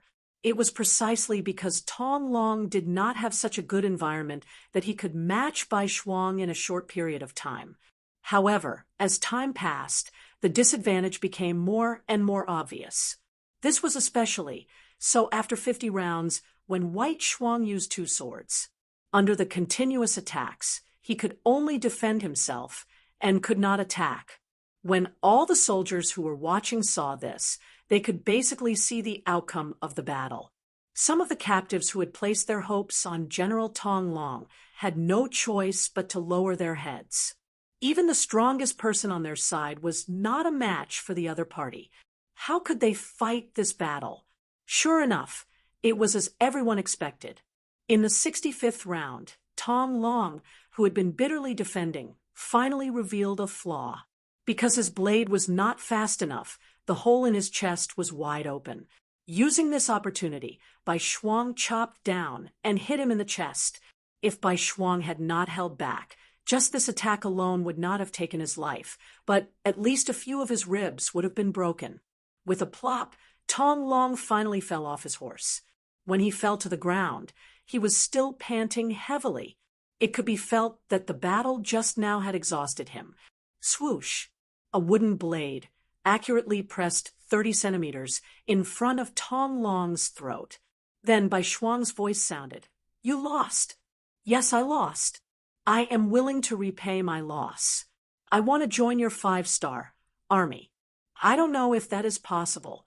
Tong Long did not have the dispirited appearance of a loser. On the contrary, although he was still panting heavily and his chest was heaving up and down, his eyes were shining brightly. Clearly, he felt that he had found the direction of his life. Seeing that Tong Long was not discouraged after being defeated, Bai Shuang chuckled and sheathed his saber. Of course, the 5-star army welcomes anyone with insight and ability to join. I think we will be comrades in the future. Bai Shuang had accepted Tong Long, and this made the other captives see hope as well. Immediately, there were many who wanted to join the 5-star army, and the seemingly dangerous competition ended with a unanimous decision. Because of this, the 5-star army had an additional 2,000 cavalrymen. Among them, there were at least 1,000 of them who were elites. What they lacked was the corresponding training. Once they understood how to cooperate in battle, there was no doubt that they would be a strong army. Just like that, Tong Long joined the 5-star army. He was even appointed as a company commander by Bai Shuang. He led 100 elite cavalrymen under him. This time, he was the one who requested to return to the Jian province left guard. He wanted to perform meritorious deeds. A company commander was not enough to satisfy him. He wanted to take over the Jian province left guard and give it to Bugnam of Gojoseon as a gift. After seriously listening to his son's story, Tong Sheng really did not know what to say at this moment. Although he had seen the problems of corruption in the Great Ming Dynasty and the bitter lives of the people, the Great Ming Dynasty was still the Great Ming Dynasty. They had a population of 60 million and an army of millions. Such a huge force would undoubtedly be the best target to rely on. But now, his son had chosen Bugnam of Gojoseon, who was the enemy of the Great Ming Dynasty. It was simply unrealistic and impossible for him to immediately express his support. Tong Sheng stood there for a long time without saying anything. Tong Long guessed his father's thoughts and knew that there were some things that needed to be said. This was because without his father's support, his plan could not be completed. He immediately said, "Father, you know about the Japanese Empire, right? Now, he has completely submitted to Bugnam of Gojoseon. In the future, there will be no Japanese Empire. There will only be the Japanese province. It will become a part of Bugnam of Gojoseon's territory. Father, I'm afraid you still don't know. Bugnam of Gojoseon has already taken over Terran City. Among them, Commander Song Quan committed suicide, Commander Tongji Zhongcheng was killed, and Commander Yi Ligong became a general in the 5-star army. Bugnam of Gojoseon has already given the order to change the Liaodong region into the 3 eastern provinces. Yi Ligong has also become the first general of the 3 eastern provinces. Chapter 1149. Right now, Wunan King is leading his army towards us. Do you think that we can stop them with just our strength? If we don't make the right choice now, I'm afraid Song Quan and Zhongcheng will be our examples. Father, the information was like a huge wave hitting Tong Sheng's heart, causing his expression to change again and again. First, it was because of the isolation of information. For the sake of the overall situation, it was difficult for unfavorable news to spread to the city. Secondly, in the social environment at that time, many things often took a long time to be known by everyone. Therefore, Tong Sheng had never heard of these things that his son said. After hearing this for the first time, he was inexplicably shocked.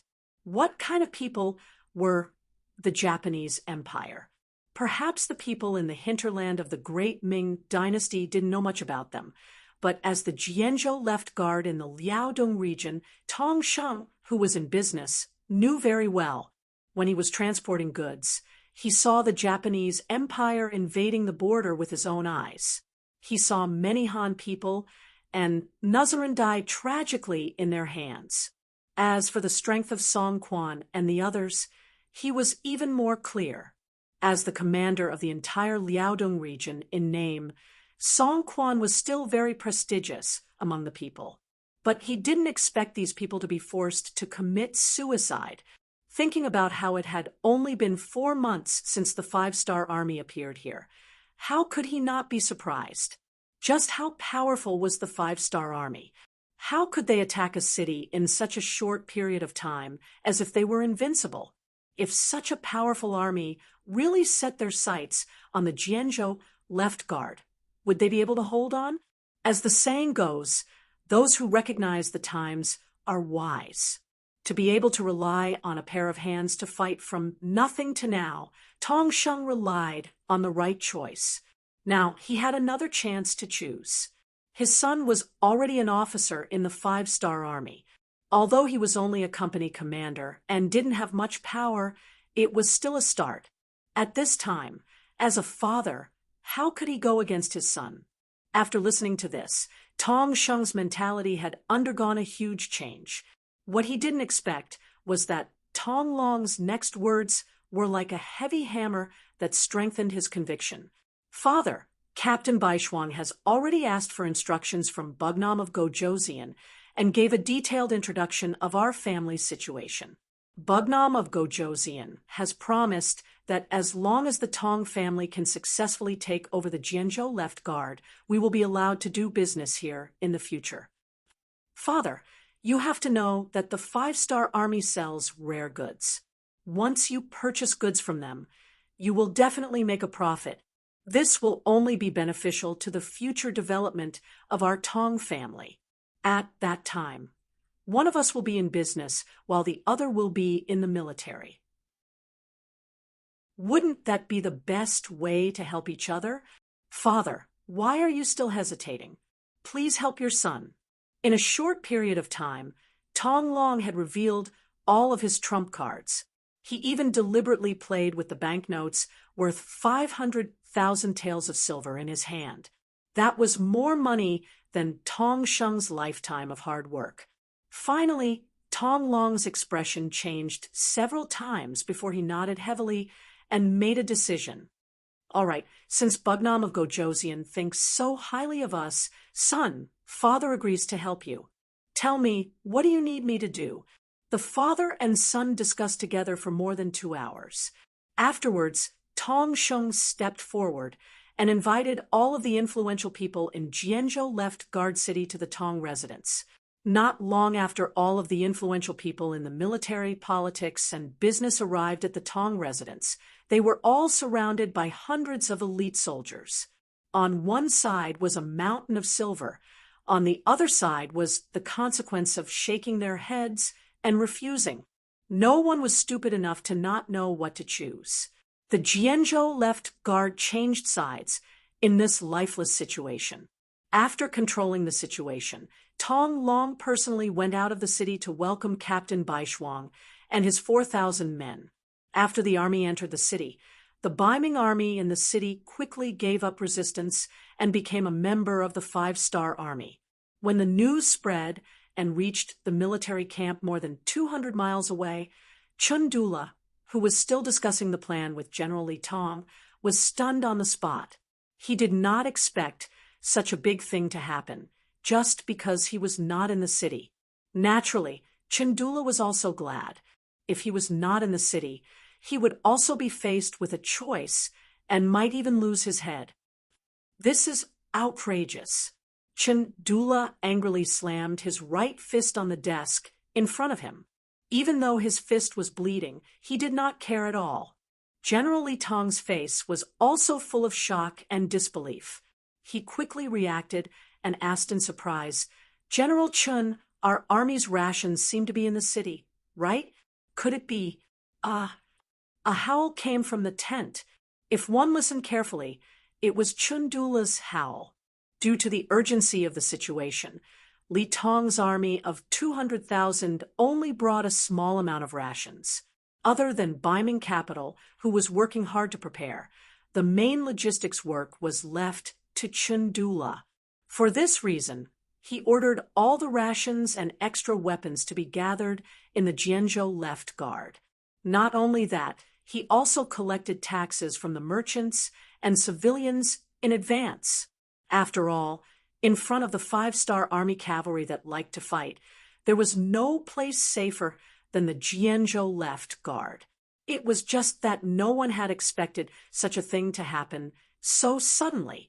Now, all the rations were used by the 5-star army. It was a huge loss. Chen Dula reacted quickly after the howl. He reached out and grabbed Li Tong and said, "General Li, the rations and supplies are in the city. We have to get them back.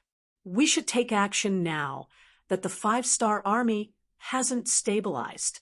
Otherwise, we won't have a chance." Li Tong naturally knew the importance of the rations. If they couldn't get them back, his army of 200,000 would only have 5 days of rations. At that time, the morale of the army would be shaken even before Bugnam of Gojoseon did anything. "Okay, I'll immediately send troops to the Jianzhou left guard. No matter what, we have to get this city back." After an emergency meeting, Li Tong gave Chen Dula 30,000 soldiers and hurried to the Jianzhou left guard. Li Tong followed behind with the remaining 100,000 soldiers. No matter what, they had to get the Jianzhou left guard back. They also had to get the rations and supplies back in their hands. In the Jianzhou left guard city, Commander Bai Shuang sat at the head of the table, looking at the situation in the city sent by his subordinates. He rubbed his forehead with a headache. Even Bai Shuang didn't expect that he would get so much rations and supplies just because he wanted to occupy the Jianzhou left guard city and find a safe place for his teacher, who was about to arrive.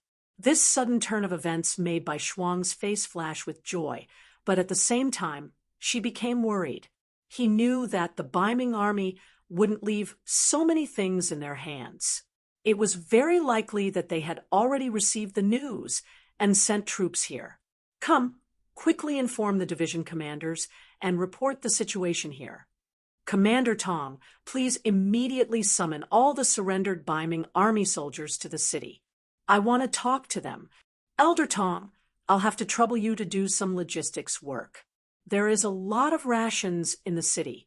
You can take as much as you want, but you must ensure that the soldiers have 3 meals a day. Is that okay?" Orders were given one after another. At this moment, Bai Shuang took on the role of a division commander. He changed from a horse attack to a battle of defending the city. Everything happened so suddenly, but he really had no choice. If he didn't have a choice, then so be it. At this moment, Bai Shuang's eyes were shining. Wasn't it what he had always wanted, to be able to command so many people to fight a battle of defending the city? He wanted to prove to everyone that as Yang Qindong's student, he could not only kill the enemy immediately, but he could also be an excellent infantry soldier who defended the city even if he dismounted from his horse. The so-called "so many people" naturally didn't refer to how many people Bai Shuang had brought this time. It meant that there were many infantry soldiers in the Jianzhou left guard city. The Jianzhou left guard city belonged to the Guard Command Division and had 5,600 soldiers. This time, only 600 soldiers followed the commander Chen Do out of the city. Excluding the 2,000 soldiers Tong Long had brought with him, there were still 3,000 infantry soldiers in the city. With 3,000 infantrymen, 2,000 men from Bai Shuang's 4 regiments, and 2,500 captives, they had a total of 8,000 soldiers. Furthermore, they were defending the city, so it wasn't necessarily impossible for them to fight. Furthermore, he didn't need to eliminate the enemy. As long as he waited for Division Commander Tian, who to bring the main force of the division to reinforce them, all the problems would be easily solved. He had learned many things from Yang Qindong, and one of them was confidence. Using his teacher's words, confidence might not guarantee victory, but without confidence, one would definitely lose. After arranging everything, Bai Shuang felt that it was about time. He led the 5-star army out of the residence and arrived at the city gates. There were already thousands of Ming soldiers gathered here. They stood densely together, and their faces were filled with confusion. They had already surrendered to the five-star army. They didn't understand why they were gathered here so quickly. Considering that everyone's weapons had been confiscated, some people were worried. They were afraid that the five-star army would suddenly turn hostile. If that was the case, then wouldn't they be at the mercy of others? As such, many people turned their gaze to General Tong Long, who was commanding the troops. From their point of view, he should be one of them, so he wouldn't be too ruthless. Not long after, Bai Shuang led a group of elite cavalry and arrived at the city gates. He only took a quick glance before walking up the city gate tower. When he could see everything below, he stopped and raised his right hand. Following this action, the 3,000 Bai Ming army below the city gate tower became very quiet. Seeing that everyone was so obedient, a smile flashed across Bai Shuang's face. He then looked into the distance and saw that Tong Sheng had already gathered many civilians to watch. On the other side, large pots had been set up and pieces of delicious fatty meat were thrown into the pots. Chapter 1150. Now that everything was ready, Bai Shuang's voice came down from the city gate tower. Soldiers, I've called everyone here today to tell you that the Jianzhou Left Guard is now under the control of the five-star army, and you will soon become a member of the five-star army. Our five-star army belongs to Bugnam of Gojoseon. Bugnam of Gojoseon never mistreats his subordinates, so after asking for instructions, we've decided to give each soldier 5 taels of silver. The amount is the same, so please don't think it's too little. All right, now everyone can line up to get the silver. Elder Tong, I'll have to trouble you. No problem, it's already prepared. Tong Sheng, who already knew about Bai Shuang's plan, smiled. Then he gave an order, and the wooden boxes placed there were opened. White light flashed, and boxes of silver were placed in front of everyone. Wow, so much silver. Yes, I've never seen so much silver in my life. Shouts of surprise continued. When a large amount of silver was placed in front of them, the impact was still very strong. All right, everyone don't just sigh. The silver is only real when it's in your hands. Now, please line up and get the silver. Of course, I want to say that from the moment you receive the silver, you will be a glorious soldier of the five-star army. If anyone is unwilling, you can leave now. I promise that no one will make things difficult for you. Bai Shuang seemed to be talking about a very ordinary matter, but these words were not the case in the ears of the soldiers. What a joke! Who would refuse money? As for whether they were in the five-star army or the Bai Ming army, what difference did it make? As long as they were given money and treated well, they would listen to them and work for them. Most of the soldiers of the great Ming dynasty were formed from military families. In other words, their fathers were military families, and most of their sons would become soldiers when they grew up. This was originally set by the great Ming dynasty's Emperor Taizu because he was afraid that there would be no soldiers to recruit.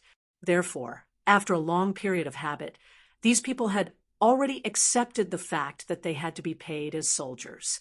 As for whether or not they would go to war after becoming soldiers and who they would fight against, that was not something they could consider or choose.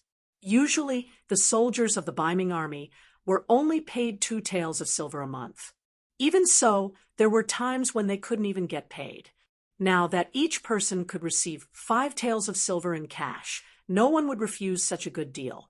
Bai Shuang looked around and saw that none of the 3,000 people left on their own accord. They all obediently lined up to receive their silver.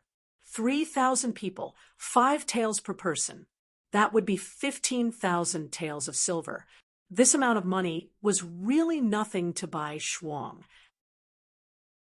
In his opinion, it was worth it to pay such a small price to defend the city. Even if his teacher knew about this matter, he would only praise him for being capable. There were a total of 10 teams, and everything was over in less than an hour. When Bai Shuang saw that all the soldiers had smiles on their faces with the silver in their hands, he continued, "Congratulations, everyone! You are now a member of the 5-Star Army. I just want to say that there will be many more good things like this in the future.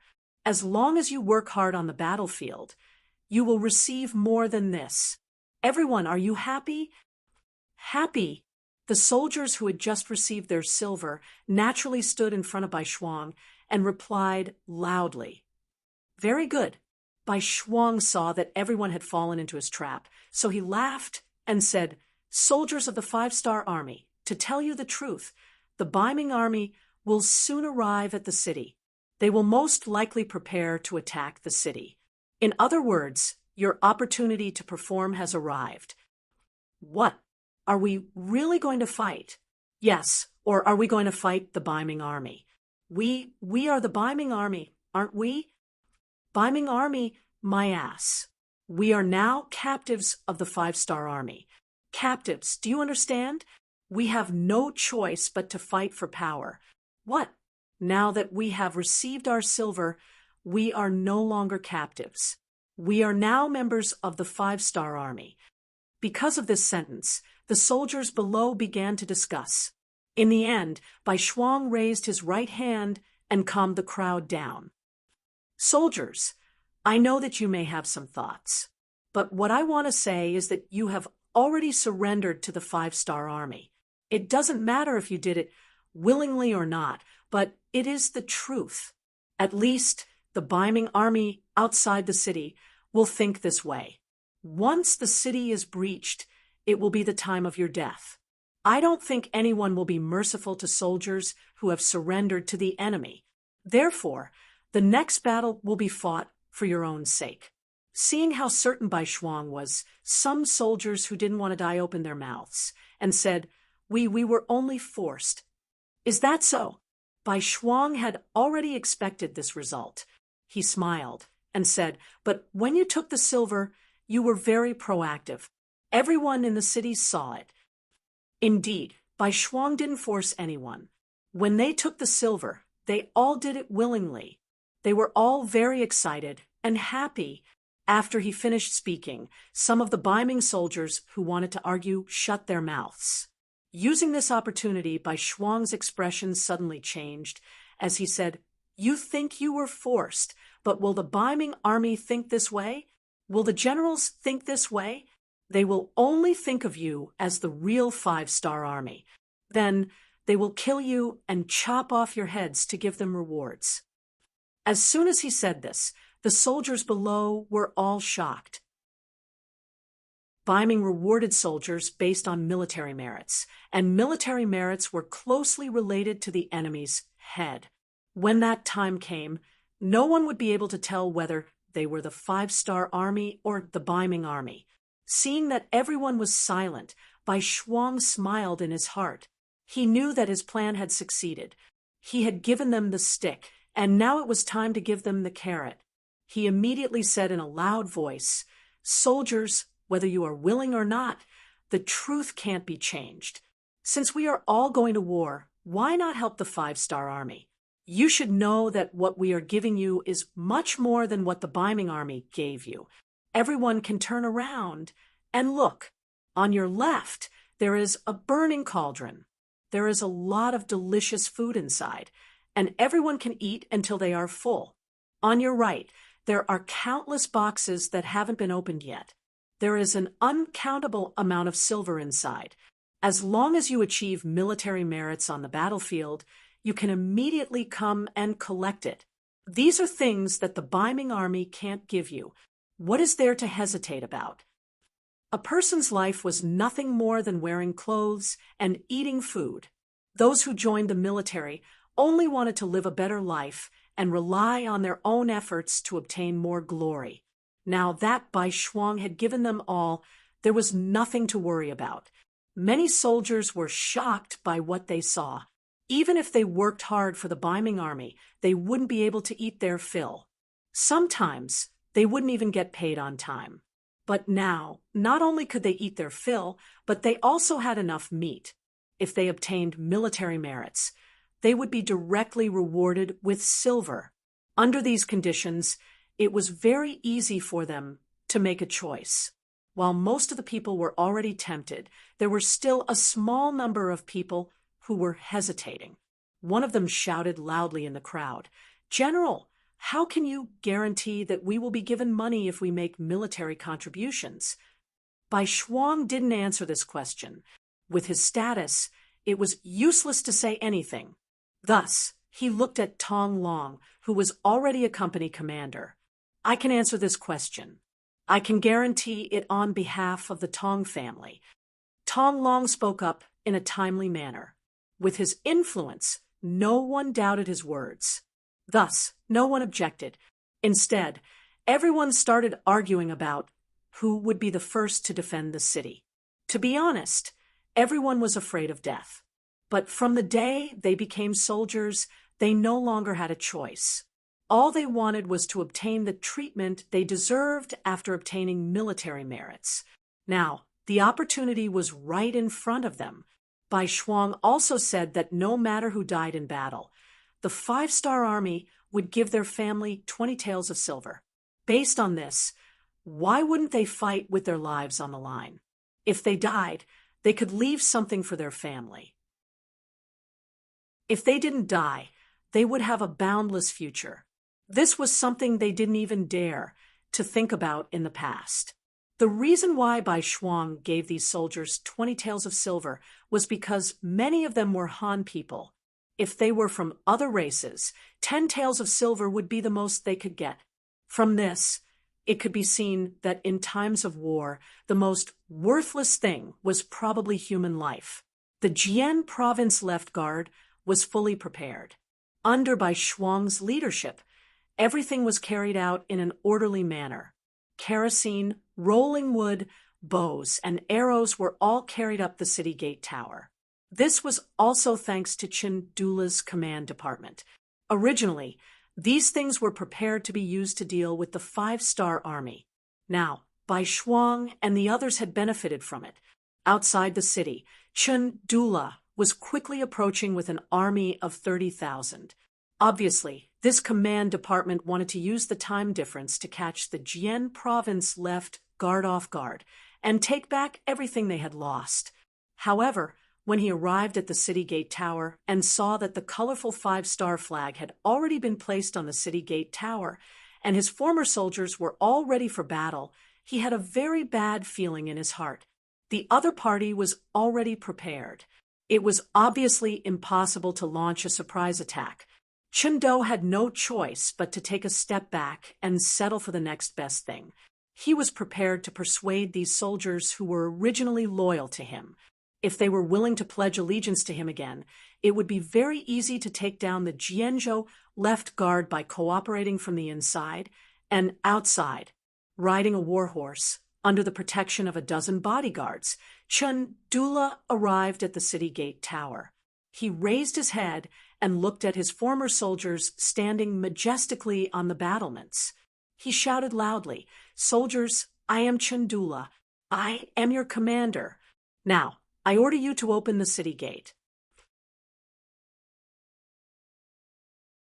Chapter 1151. His voice was not soft, but he was met with silence. How could the Ming army soldiers, who had been convinced and successfully tempted by Bai Shuang, betray him just because of a few words? What's wrong? Don't you understand what I'm saying? I've treated you well all these years. Hurry up and open the city gate. Otherwise, once I lead the army into the city, none of you will be spared. Even your families will be implicated. Is that what you want to see? Chen Dula saw that his order was ignored, so he angrily threatened them. Needless to say, this shout did have some effect. For the ordinary Ming soldiers, Chen Dula had always been a superior existence. They had to carefully ponder the words of such a person. Although Bai Shuangshu had given them a lot of benefits, if the Jianzhou left guard was defeated, these benefits would be gone. This was something they didn't dare to think about. In a corner of the city gate tower, Bai Shuang was watching Chen Dula's act. When he saw that the other party was even threatening him, he could not help but coldly snort. Then he said to a soldier beside him, "Pass down the order. It's time to teach this commander a lesson." The order flag on the city gate tower was waved. Immediately, the west gate of the Jian province left guard was opened. When the thick and heavy city gate creaked, Chundula, who still wanted to continue his threats, immediately smiled. "Haha, can't we talk nicely? Why do I have to scare you? Sai, these soldiers are really despicable." After these words came out of his mouth, Chundula suddenly widened his eyes. Then, without any scruples, he turned around and fled. He had already seen that the people who came out of the city gate were not ordinary Ming soldiers, but thousands of cavalrymen led by Tong Long. The Jian province left guard was easily taken down by the five-star army because of Tong Long. Chundula already knew about this. Now that he saw this person riding out, how could he not know what was going to happen? Considering that this person had always been very brave, and even Chundula was no match for him in a one-on-one fight. If not now, when would he be able to escape? Just as Chundula turned to flee, so anxious that he didn't even notify his personal guards, Tong Long had already led his 25,000 cavalry out of the west gate. At this moment, Tong Long had already been appointed as a battalion commander by Bai Shuang, and the cavalry that originally belonged to him had been returned to him. This kind of trust and use made Tong Long shed tears of gratitude. He swore in his heart that he would definitely perform well. Therefore, at this moment, he rushed out with all his might. If Chundula had not seen the situation and fled quickly, he might have really been left behind by him. Although Chundula managed to escape, it was a pity that he only brought a dozen men with him. Apart from two of them who managed to escape quickly, the rest of them were all captured. One of them even tried to hold Tong Long back by relying on his martial strength, but was beheaded with a single slash. His goal was not to scare Chundula away. Using this opportunity to leave the city, Tong Long led his 2,500 cavalry and charged straight at the 30,000 Ming army that were completely unprepared. This was not going according to the script at all. The 30,000 Ming army were also confused. They were supposed to be the ones attacking, but now they were the ones being attacked. Since they were completely unprepared, and the 30,000 infantrymen that came were all infantrymen, Tong Long destroyed their first line of defense in just one exchange. If it wasn't for the fact that the 30,000 men were so crowded that they couldn't retreat, even if they wanted to, they might have been directly scattered.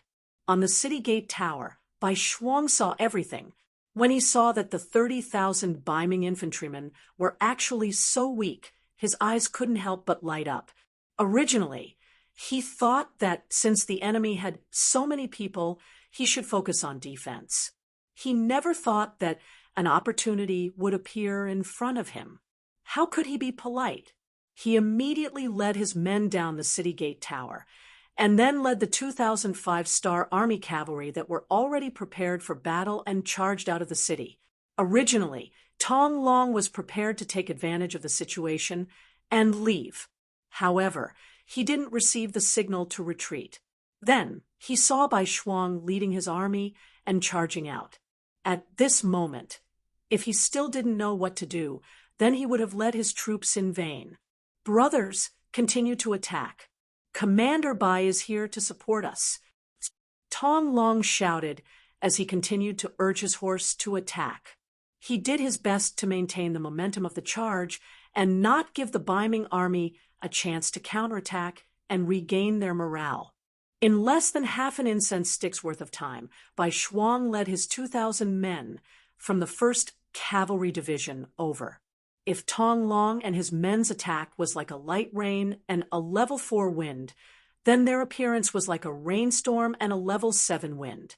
They unsheathed their swords and slashed out more than 10 times in a short period of time. Especially with the help of the array formation at the tip of the arrows, they quickly pierced through the defense of the northern Ming army. When the second layer of the human wall was also broken down, and before the third layer of the human wall was completely built, they began to kill. Even though Yang Chendong had said before that, if possible, they should try not to kill the Han soldiers. However, this was a matter of life and death, and they couldn't care less. In this battle of life and death, the 2,000 cavalry of the No. 1 Cavalry Division fully displayed their bravery and what it meant to be unstoppable. Under the storm-like attacks, the formation attacks were like arrows piercing through the air. One by one, the Ming army soldiers were cut down to the ground, and the soldiers who wanted to establish a defensive line were sent flying by the charge of their war horses. As their morale continued to soar, the advantage of the 5,000 cavalry became greater and greater, and the morale of the Ming army began to waver. No one knew who was the first to turn and flee, but it caused a chain reaction that caused the entire army to collapse. The 30,000 Ming army did not even have a chance to stand firm before they were defeated. Riding on his war horse, Chendula still had a look of lingering fear on his face. Seeing that the situation was over, he knew that there was no way to turn the situation around. He could only hatefully turn and leave. Since their general had left, how could the soldiers under him continue to risk their lives? It was really death, escape death and injury. The 30,000 soldiers left behind a ground full of corpses and captives, and in the end, only 10,000 managed to escape. With 4,500 cavalry, not only had they defeated the 30,000 Ming army, they had also killed 5,000 and captured 15,000. This kind of accomplishment caused the surrendered Ming army soldiers to be dumbfounded. In the past, they had been talking about how powerful the 5-star army was. This time, they had really opened their eyes. The capture of captives and the cleaning of the battlefield continued until nighttime.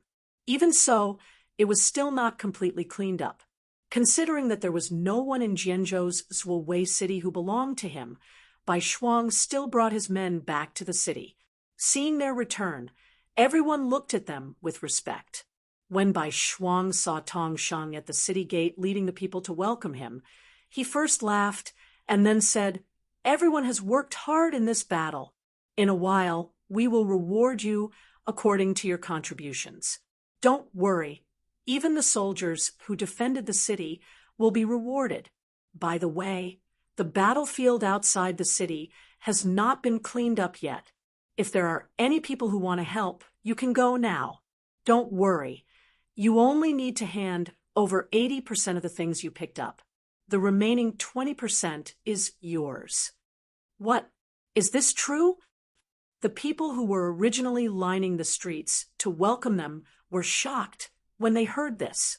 They were not here to support the 5-star army, although they had won the battle and protected Jianzhou's Zhuowei city. In the eyes of most people, even if Chendula took back this place, they would not be too surprised or flustered. After all, they were just ordinary people. To them, it did not matter who the emperor was. The reason why they came here was because Tong Sheng promised to share the meat soup that the soldiers drank. This was the real benefit. But now, they suddenly heard that they could also get benefits. Moreover, they could get 20% of whatever they took. This was something that they had never thought of before. That's right. Our 5-star army will definitely keep our word. I just want to remind everyone that the things you took must be handed over to the government. Once someone is found to have embezzled, it will be a crime. Then there will be a big problem. Other people can also supervise each other. If you find out, you can report it. As the informant, you can get 50% of the things as a reward. Bai Shuang used the set of rules that he saw when he was with Yang Chendong. Back then, when he asked the people to clean up the battlefield, he used this method. Although it could not completely eliminate embezzlement, more than 90% of the things could be retrieved. Of course, we will do such a good thing. Don't worry, with us here, we will definitely not let anyone take things home. That's right, such a good thing cannot be ruined because of one or two people. We have to be conscious and supervise each other. These words quickly attracted the support of the people. After that, there was no welcoming ceremony. Even though the sky was already dark, there were still many commoners who left the city with torches and ran towards the battlefield outside the city. There was a lot of wealth waiting for them there. If they could pick up some iron weapons, they would definitely be able to sell them to the 5-star army for a good price. When most of the people had left, Tong Sheng came to Bai Shuang with a worried face. Commander Bai, are we really going to let the people help? Once they have money, will they listen to our orders? Just like just now. If it wasn't for the meat soup, I'm afraid that they wouldn't have come out to welcome the victorious army. Tong Sheng's thinking had become a common problem among the people in power. They didn't want the people to be so poor that they couldn't even afford to eat, but they also didn't want them to be so rich that they wouldn't listen to their orders. But they didn't know that if a country really wanted to be rich and powerful, they had to learn how to hide their wealth from the people. As long as the people had money in their hands, they would protect their rights and interests from being violated. When faced with an invading enemy, they would do their best to protect them. It wouldn't be like now, where no one cared about the outcome of the war. Chapter 1152. These words were said by Yang Chendong, so Bai Shuang naturally believed them without a doubt. Now that he saw Tong Sheng so anxious, he comforted him and said, "Don't worry, everything is under control. By the way, Elder Tong, thank you for helping to defend the city this time. I will definitely report your contribution. I'm sure Bugnam of Gojoseon won't mistreat you." Speaking of his own matters, Tong Sheng was a little reserved. He smiled and said, "Well said, well said." Not to mention what happened in Jianzhou's left guard city. Chundula had only run a few dozen miles when he met General Li Tong, who came to his rescue. He brought a total of 170,000 Baiming army with him. Originally, he thought that if everything went smoothly, he could directly take over the Jianzhou left guard. However, when he saw Chundula's sorry state and the number of troops that were obviously less than when he sent out his troops, he frowned. "General Chen, it seems that everything is not going well. Sai, the other party didn't play by the rules. My troops were defeated. Chundula seemed to have aged a lot in an instant. After all, many of the cavalry that chased after him were originally soldiers of the Jianzhou left guard, which meant that they were his troops. He had been the commander of the Jianzhou left guard for many years and thought that he was in control of everything. However, now that he was defeated by his own troops, one could imagine how depressed and disappointed he was. What exactly happened? Li Tong said with an unfriendly expression. This was an army of 30,000, and now only 1/3 of them had returned. The difference was too great. Although it was a little embarrassing, it had already happened, and there was no way to hide it. Therefore, Chundula explained everything in detail. In the end, he said, "The cavalry of the 5-star army is indeed powerful. Although we have the advantage in numbers without preparation, we can't use our advantage in numbers at all. This time, I was careless and thought that the other party wouldn't dare to make a move. General Li, I beg for your forgiveness." Li Tong's expression was very ugly. He wanted to say that he was indeed guilty. He had lost 20,000 troops in an instant and even deserved death. However, Li Tong didn't dare to punish him for his crimes. Putting aside the fact that Chundula was a third-rank military official in the imperial court, just like him, he didn't have the authority to set up a court. Furthermore, this was the Liaodong region, and Chundula had been operating here for many years. It was impossible to say that he didn't have any connections. If he dared to kill such a person, he would definitely receive the full force of the other guards. If that was the case, it would be strange if he felt good about it. Even if he could not incriminate Chindula, Li Tong would not let Chindula have a good time. After thinking for a while, he said, "General Chun, no matter what, we have lost 20,000 soldiers and horses this time. Moreover, all of our provisions have been taken away. The provisions of our army will not last for more than a few days. Do you think this was an opportunity for Chun Do to perform meritorious deeds and also to negotiate conditions? If you don't want to be punished, you have to do something." How could Chindula not understand? He immediately patted his chest and promised, "Generally, don't worry. I am very familiar with this area. Whoever has money and provisions is in my heart. How about this? I will go find them now and collect taxes again. Then I will have to trouble you, General Chen." Li Tong was waiting for this sentence. Only at this moment did his expression become better. The two of them immediately divided the work. They decided that tomorrow morning, Li Tong would lead his troops out of the Jian province left guard and try to take over the place. Chun Du La would go to the nearby area to collect provisions. No matter what, they couldn't let the army starve. Not to mention the process of collecting provisions and the resentment of the people by Chun Du La's 10,000 soldiers. Li Tong and his army of 170,000 arrived at Jian province left guard city the next morning.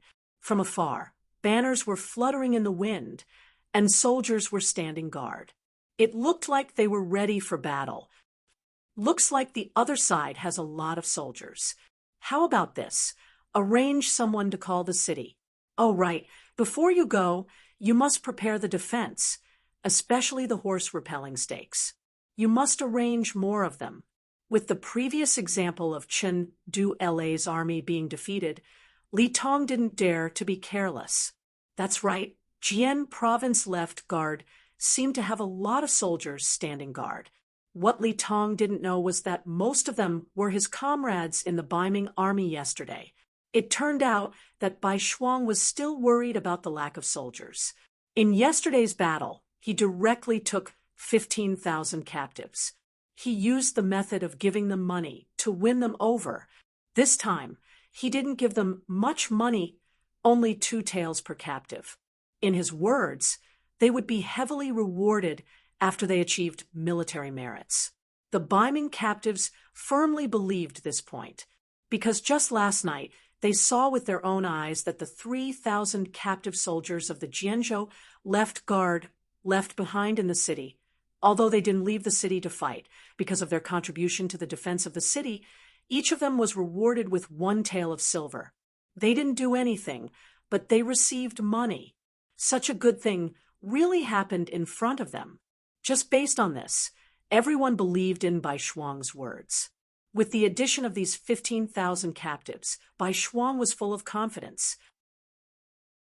He was no longer thinking about how to defend the city, but how to cooperate with the 1st Cavalry Division's main force to destroy the Ming army. The persuasion to surrender began. A Ming emissary, who was eloquent, came to the city and shouted loudly. It was nothing more than that if they surrendered now, they could live. Otherwise, once the city was captured, everyone who helped the 5-star army would be punished, and so on. These words could be said to be useless. On the contrary, under this threat, it only made the captives rely on the 5-star army even more. Bai Shuang watched from the city gate tower without any intention of stopping. This gave the Ming emissary even more confidence. He thought that Bai Shuang was really afraid. As a result, his threats became even more intense. When the soldiers on the city gate were about to get anxious, Bai Shuang saw that the time was right and ordered to shoot arrows. This scared away the Ming emissary, who came to persuade them to surrender. Since the persuasion failed, Li Tong had no choice but to start a siege. In order to show his military strength as much as possible, he prepared 4 echelons, each with 5,000 men. They would attack the city in turns. He wanted to let the five-star army know how powerful he was and not give them any time to rest. In the end, he would win by exhausting them. Since ancient times, the side that attacked the city would always be at a disadvantage. After all, they had to charge into a dangerous area that was hundreds of meters away. They also had to brave the dangers of arrows, crossbows, and kerosene to reach the city gate tower. With this advantage, Bai Shuang only arranged for 3,000 men to defend the city gate tower at once. He could already see that the other side wanted to fight a war of attrition. Since that was the case, he would play with them. The battle began in the afternoon. Using the ladders that had been prepared beforehand, the northern Ming army launched a frenzied attack on the city. Below the city walls were densely packed soldiers who were charging forward. They shouted loudly and continuously charged forward with swords in their left hand and shields in their right hand.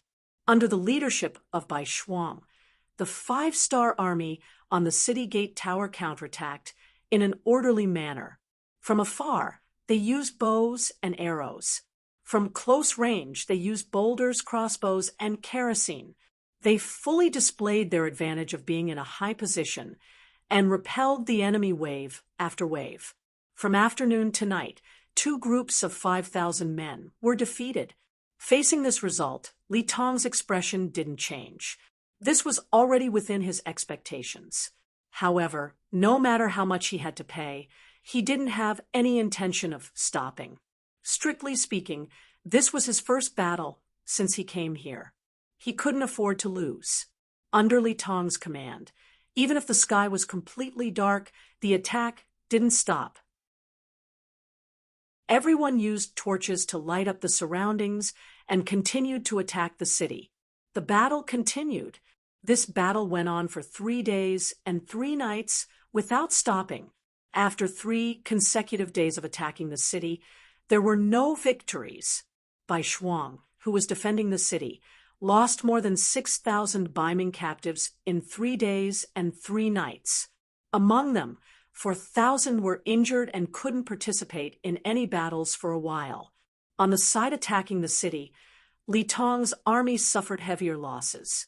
More than 30,000 men were killed or injured. Most of the soldiers were exhausted, and their provisions were about to run out. On the 4th day, Chun Dula appeared with a large amount of provisions. These were all gathered from the nearby 30,000 guards and the Songhua River.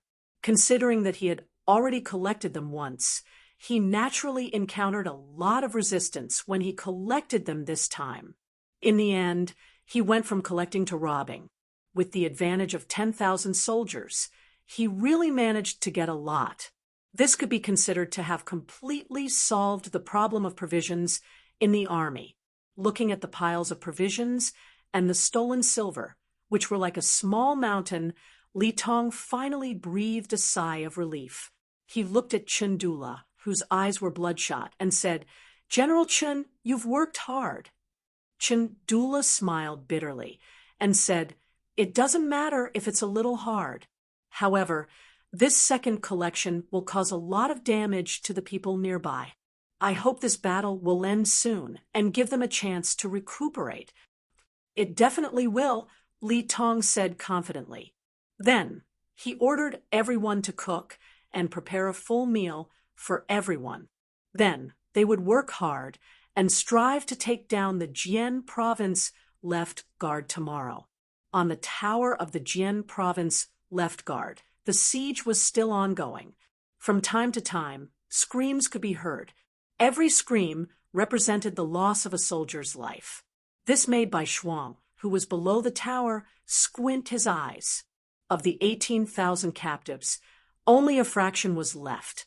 From the looks of it, the price they would have to pay tonight would not be small.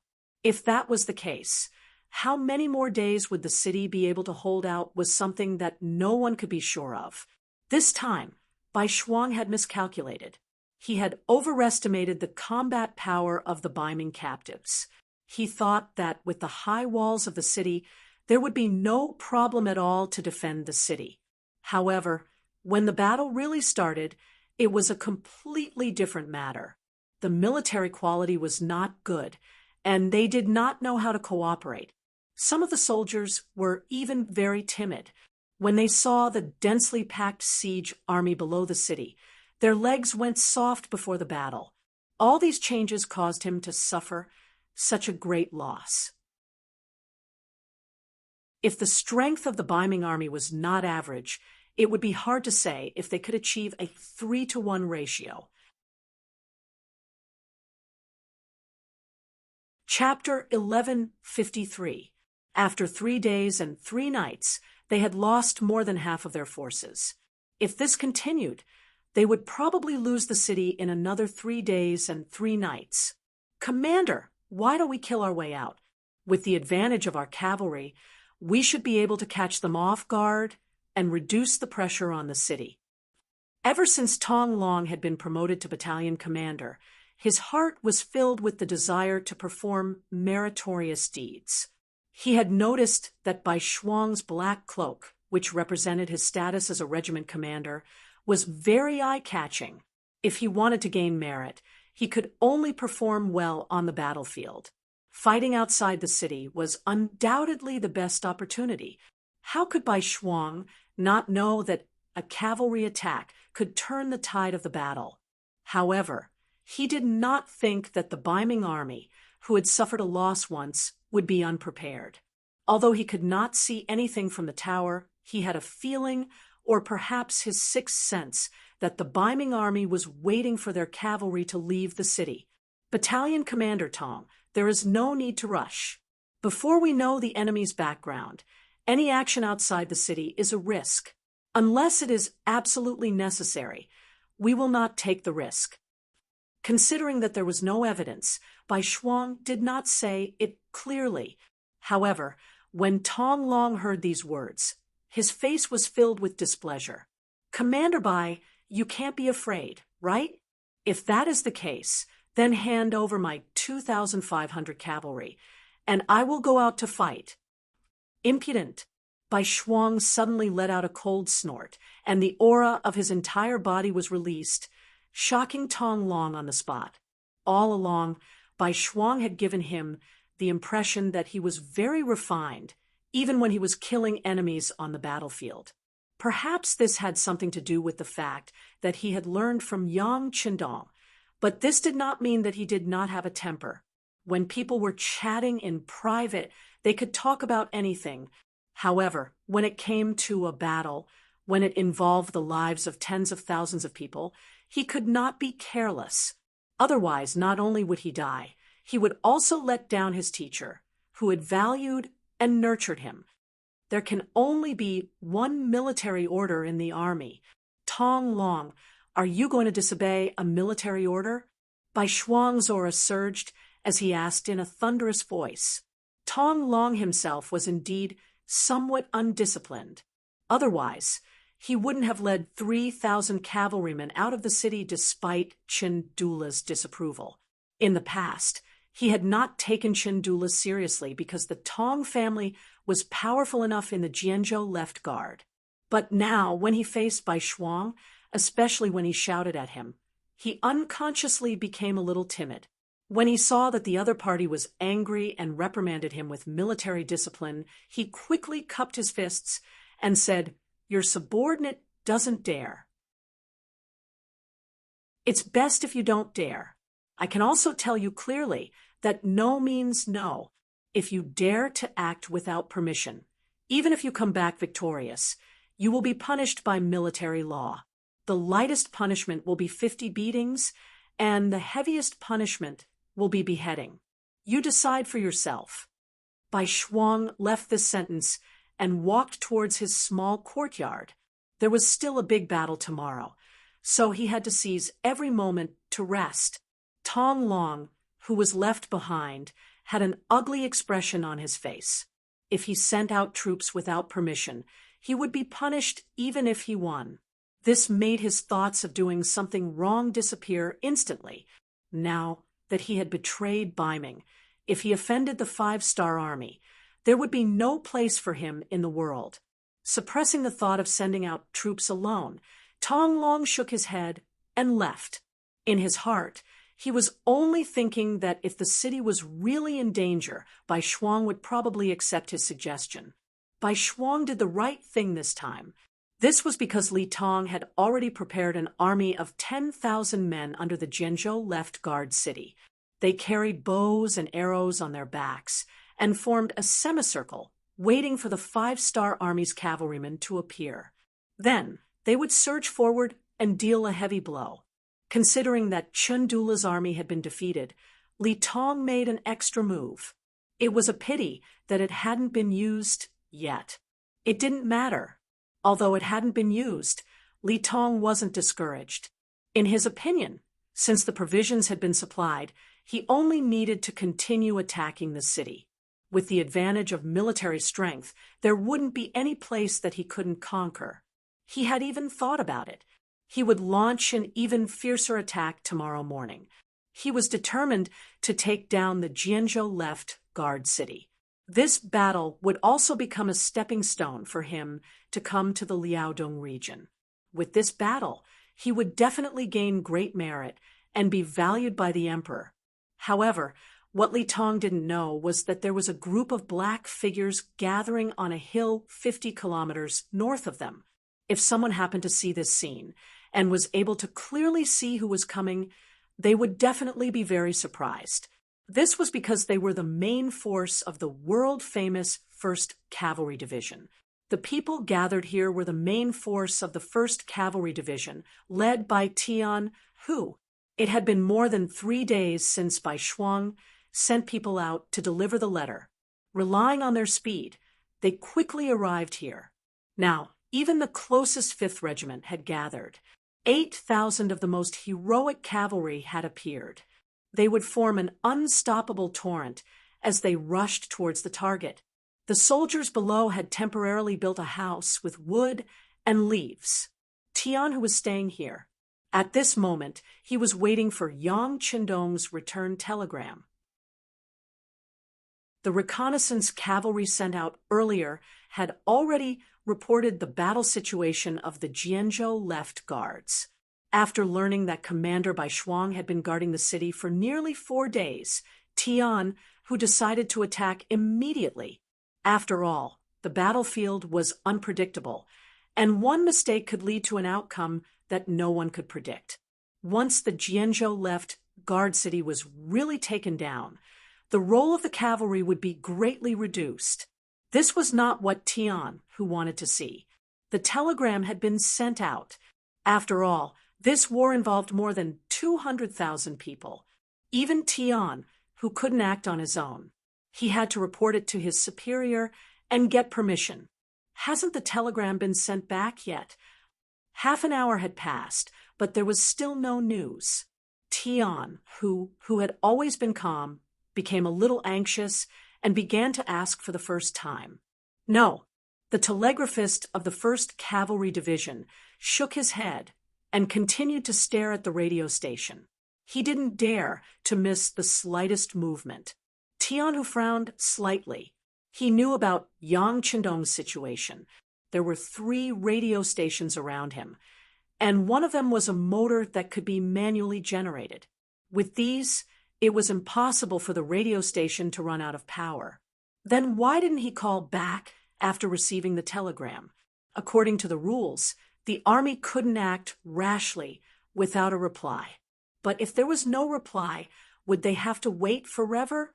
It was not an exaggeration to say that the Jianzhou left guard city was racing against time. One more day meant one more day of danger. Someone send another telegram to ask. Tian, who was a little anxious, continued to send an order to the telegraphist.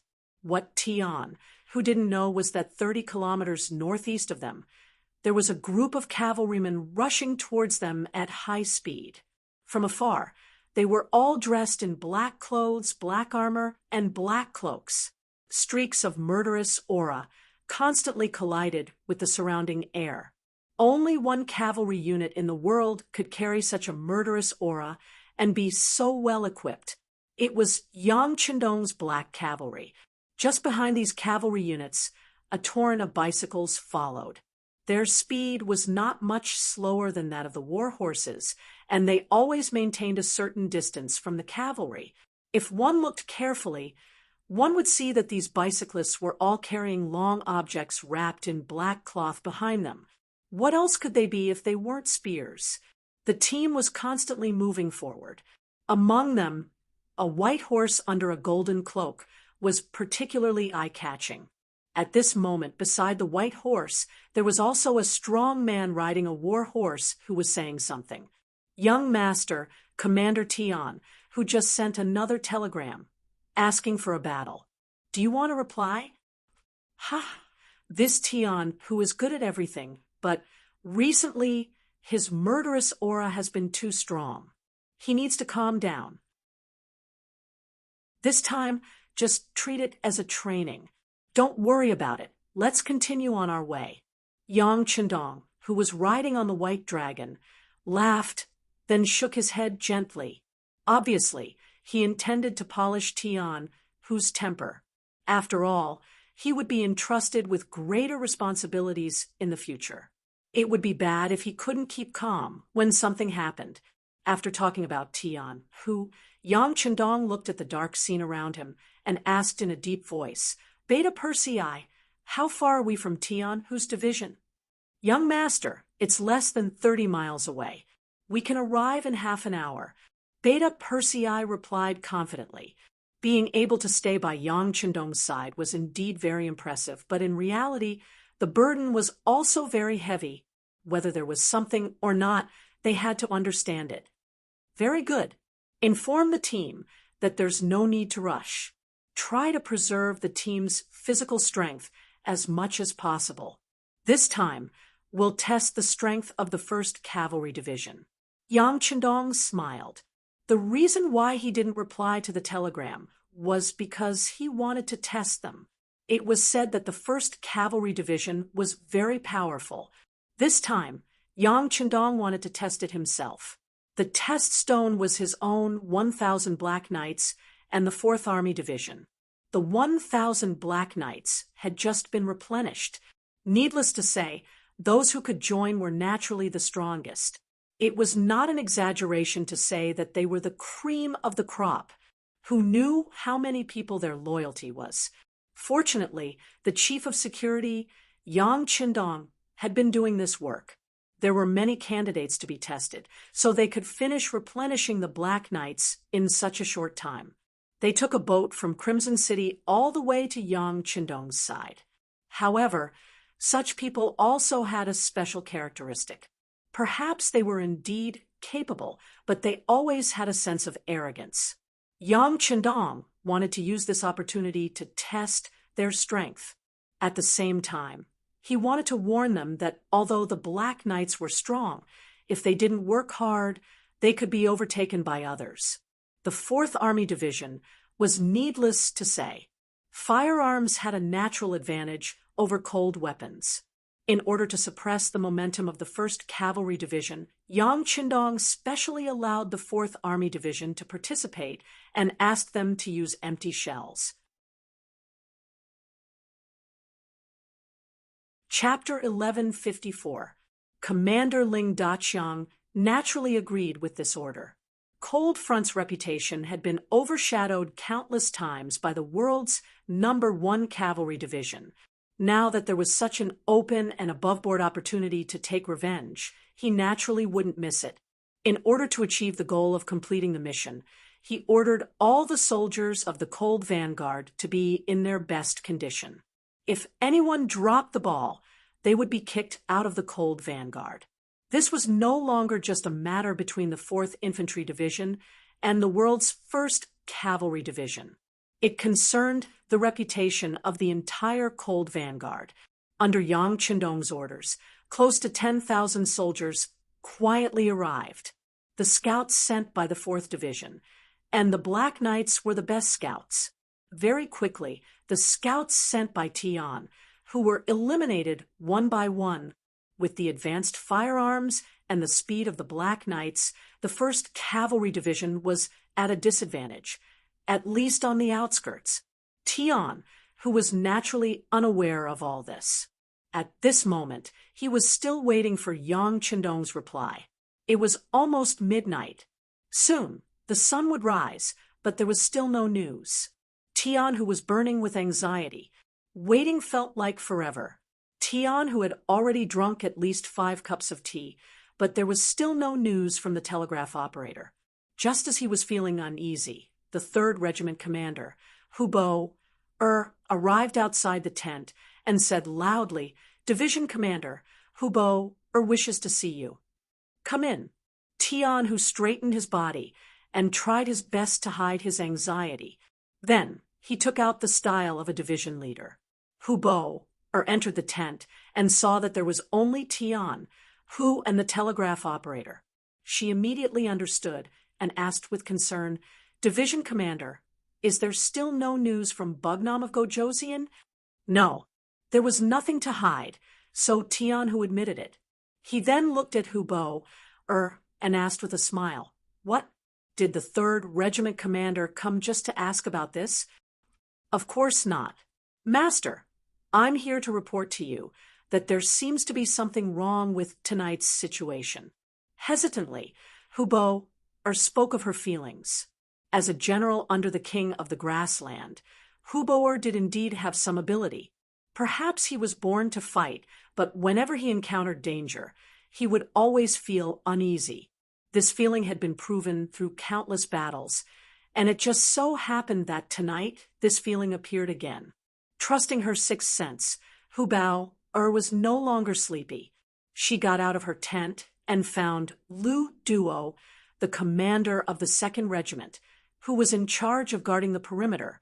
She asked him to ask the scouts if there was anything strange. After completing this task, Hubo couldn't sleep until she got the results. Seeing that Tian, who still had some candlelight, she hurried over. "Wrong? What's wrong?" Tian, who didn't react until he saw the solemn expression on Hubei's face. He suddenly stood up and said, "What's wrong? Are you saying that someone will try to harm us tonight?" I don't know." Hubo shook her head. She didn't dare to make a decision on such an important matter. Instead, she hesitated for a moment before saying, "I think we should wait for news from Commander Lu." Tian, who was usually a careful person. Otherwise, the 1st Cavalry Division wouldn't have achieved such great results under his leadership. However, he couldn't believe that someone would dare to target him. Was it that General Li Tong from Baiming? He should still be attacking the Jianzhou left guard right now. How could he have the time to cause trouble for him? Just as he was in disbelief, footsteps came from outside the door. Then Lu Duo said, "2nd Regiment Commander, Lu Duo wants to see Master." "Come in." Tian, who knew that Lu Duo must have brought some news. Moreover, from Lu Duo's somewhat anxious footsteps, Tian, who faintly felt that something was wrong. Lu Duo quickly appeared in front of Tian, who, as expected, his complexion was not good. He first nodded to the 3rd captain, who had reported to him. Then he looked at Tian, and said, "Division Master, I just sent someone to contact our scouts. There are more than 10 of them who have yet to contact us." "Which direction?" Tian, who knew that for the safety of the army, they had to send out close to 100 cavalrymen every night. Now that there were more than 10 cavalrymen who couldn't be contacted, it was very likely that there was a problem in one direction. "Northeast," Lu Duo said in a doubtful tone. It was no wonder that he had such an attitude. The Northeast was already under the control of the 5-star army. There shouldn't be any problems there. Even Tian, who was confused. "Northeast? How is that possible?" As he spoke, he walked over to the map. "Yes, that's the territory of the 5-star army. There shouldn't be any problems there. But it is true that we have lost contact with the scouts there." Lu Duo was the person on duty tonight. He couldn't understand. "Since we have lost contact, we have to be more vigilant." Hubo who had been the first to report, was still very resolute. That's right. Tian, who quickly recovered from his shock. He looked at Lu Duo and said, "Regiment Commander Lu, immediately gather the soldiers. Whether or not there really is a problem, we can't take any chances." Understood. After receiving the order, Lu Duo nodded and agreed. He then turned around and went to carry it out. Even Hubei stepped forward. He wanted to prepare his 3rd Regiment for battle as well. Not even 15 minutes after the 2 regimental commanders left, gunshots rang out from outside the camp. The attack on the 1st Cavalry Division had begun. When Tian, who heard the gunshots, he walked out of the camp and looked towards the northeast in disbelief. How is that possible? They are really attacking us from behind. They even have a large number of firearms. Who are they?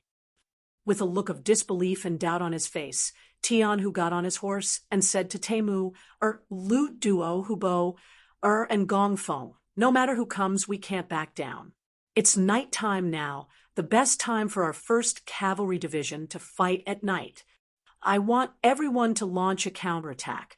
If there are too many enemies, retreat before daybreak and regroup with the Saha River Guards. Any questions?" "No," the 4 regimental commanders replied. "Very good. Get ready for battle."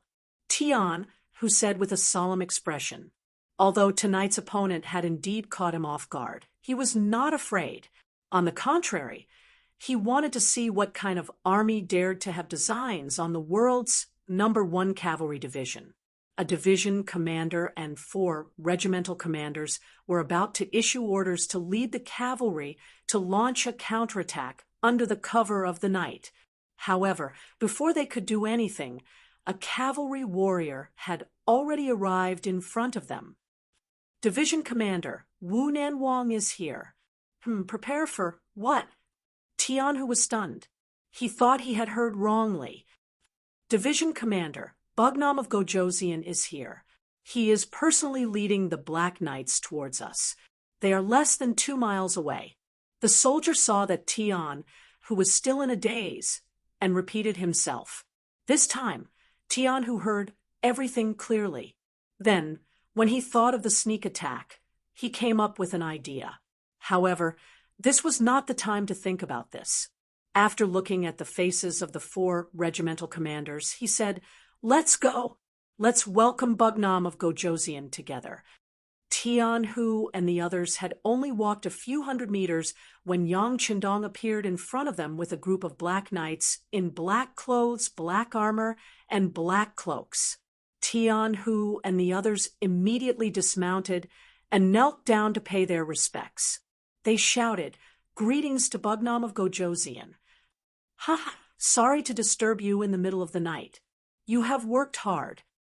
Bugnam of Gojoseon casually waved his hand and motioned for everyone to get up. The meaning behind this sentence made Tian, who raised his head again. "Teacher, were you the one who arranged the sneak attack tonight?" "Not bad. You reacted quickly. In fact, your performance was not bad. You were able to gather the troops so quickly. This made the feast that I prepared for you unable to come true." While saying these words, Yang Qindong laughed heartily. Obviously, he was quite satisfied with this result. Yang Qindong was not angry. Tian, whose heart was at ease. Then he thought of something and said, "Teacher, do we have any other problems?" There is a problem." At this moment, Yang Qindong's expression became more serious. "As I said before, even cavalry scouts need to have 2 groups, one in the open and one in the dark. When necessary, there needs to be a 3rd group to observe everything in the dark. However, you obviously did not do that this time. You only arranged for 1 group of cavalry to be in charge of guarding. This is not good. War is not child's play. Even if the Northeast is your rear, you still have to act according to military discipline. By the way, who is in charge of guarding tonight?" "Bugnam of Gojoseon. It's your subordinate. The 2nd Regiment commander, Lu Duo, walked out with a red face. Regiment Commander Lu, you bear a lot of responsibility for tonight's incident. In order to show military discipline, I will deduct half a year of your salary. Do you have any objections? By the way, you have the same leadership responsibility as your division commander. Half a year of your salary will also be deducted. Yang Qindong said in an unquestionable tone, although the 1st Cavalry Division had already done a good job. After all, no one would have thought that there would be a problem in their rear. However, whether or not they had thought of it, a loophole was a loophole. Sometimes a small loophole could put an army in danger. Because of this, Yang Qindong wanted to punish them. Moreover, it would not be too heavy as a warning. Your subordinate accepts the punishment. It was only half a year of salary. The symbolic meaning was more important than the actual meaning. Tianhu and Lu Duo admitted their mistakes. Good. Since everyone is awake, then don't sleep anymore. Get ready. We are going to send a gift to the Ming army. After dealing with the matter in front of him, Yang Qindong's eyes were filled with the aura of an elite. This Li Tong had guts. He actually dared to attack a city that belonged to the 5-star army.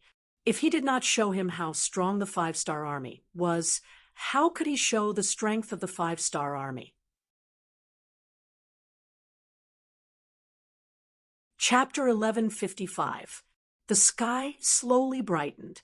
More and more Ming soldiers began to gather at the foot of the Jianzhou left guard city. Countless scaling ladders were carried into the army. War drums beat and shouts shook the sky. Above the city gate tower, Bai Shuang narrowed his eyes and looked at everything below the city. He could see that the Ming army's discipline seemed to be much stricter, and the morale of the soldiers seemed to have improved a lot. Although he did not know what caused it, he still cautiously said to the soldiers beside him, "Inform everyone that the enemy's attack today will be very fierce. Tell everyone to be in their best condition." Ming soldiers had eaten their fill last night. Even this morning, there was still shredded meat in the soup. They had never enjoyed such treatment before, and were ready to do their best. Chin Dula did not sleep much last night, so his eyes were still a little red. However, he had to force himself to stay alert. The Jianzhou left guard was his territory. If he could not get it back, it would be a great sin. Even if it was for his own life, he had to fight with all his might. Li Tong, who noticed this scene, looked at Chindula's appearance and laughed. "Don't worry. We have so many soldiers. It's only a matter of time before we take down the Jianzhou left guard. This will still be your territory." It was no wonder that Li Tong was so happy. Once they took down this place, he would have made a great contribution. Not only would he have taken back the city, but he would also have defeated the 5-star army. When he reported this to the imperial court, he would have made a great contribution. He would also be the first general to defeat the 5-star army on the battlefield. Just thinking about it made him feel good. Yes, General Li is right. We must take down the Jianzhou left guard. Chen Dula said with a hint of ruthlessness in his voice. Both generals made up their minds, and the general attack began. In order to achieve the goal of taking down the Jianzhou left guard in one battle, they sent out 4 echelons in the first battle, a total of 20,000 soldiers to attack the city. They launched a wave of attacks from the east, south, west, and north. There were only 8,000 soldiers guarding the city, and they were divided into 4 towers. There were only 2,000 soldiers on each tower, and the weakness of the lack of military strength was quickly revealed. After only half an hour of fighting, some Ming soldiers had already rushed up the city walls. Although they were quickly suppressed, the situation was still very dangerous. "Commander, let's switch from cavalry to infantry and reinforce the tower." Tong Long could tell that the situation was not good. so he anxiously suggested to White Shuang, "No, let the cavalry prepare to leave the city for battle." Bai Shuang shook his head. He knew very well that the 2,000 men he brought with him and the 2,500 men under Tong Long's command were all cavalrymen. Asking them to dismount and fight was tantamount to giving up their greatest advantage. It was not worth it. Furthermore, he didn't think that these 4,500 people would be able to turn the tide of the battle. They would only be able to hold on for a little longer. Looking into the distance, Bai Shuang's expression remained calm. However, in his heart, he said anxiously, "Master, why aren't you here yet?" Could it be that the Jianzhou left guard was going to give up just like that? The siege was still ongoing. As if he could see that victory was already decided, Li Tong sent out another 20,000 soldiers divided into 4 echelons and continued to increase the number of soldiers, causing the Jianzhou left guard's defense to become shaky. When Chandula saw that the city was about to fall, the trace of worry in his heart finally disappeared. He laughed and said, "General Li is amazing. If this continues, the city will definitely fall today. When the 5-star Army's reinforcements arrive, we can only leave regretfully." Ha ha ha. Humph, I hope that the 5-star Army's reinforcements will arrive. I have arranged a feast for 30,000 soldiers at the back of the army. Li Tong arrogantly snorted, and then laughed.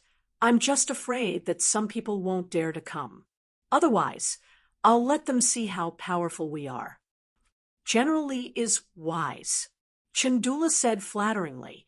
There were indeed 30,000 Ming soldiers at the back of the army. They had a large number of horse barricades, but because they were well hidden, they couldn't be seen from afar. Among them, there were also many archers and spearmen. They were specifically used to deal with the 5-star Army's cavalry.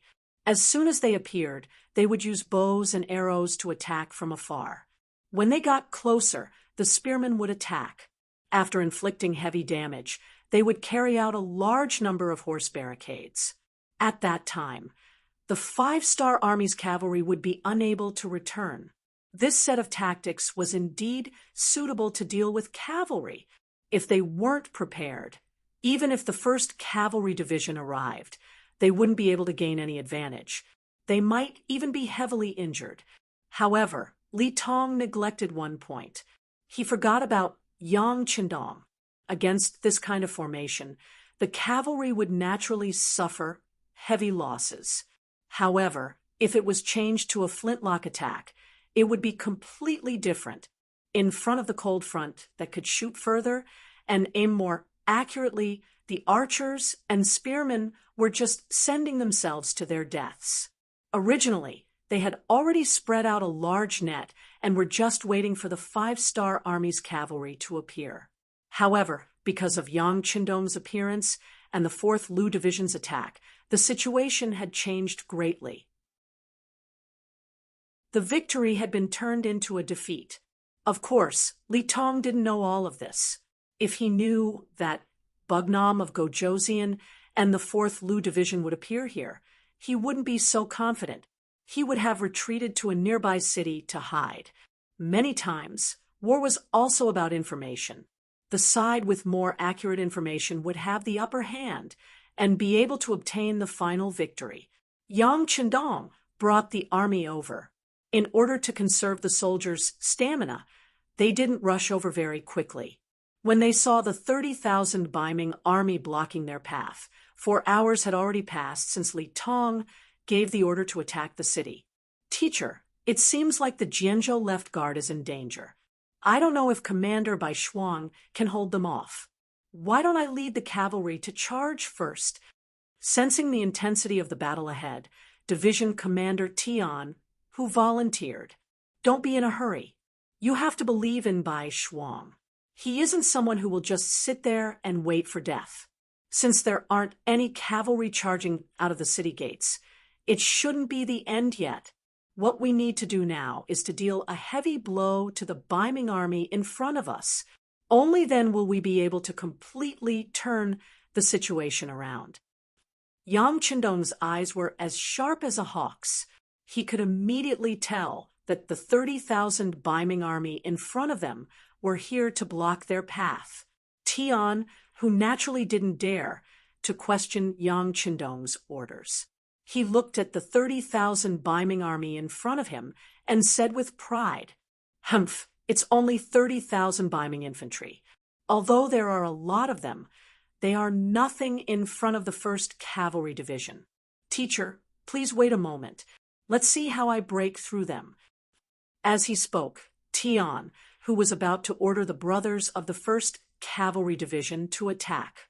After all, winning a battle with a small number of people was a common occurrence in their eyes. "No."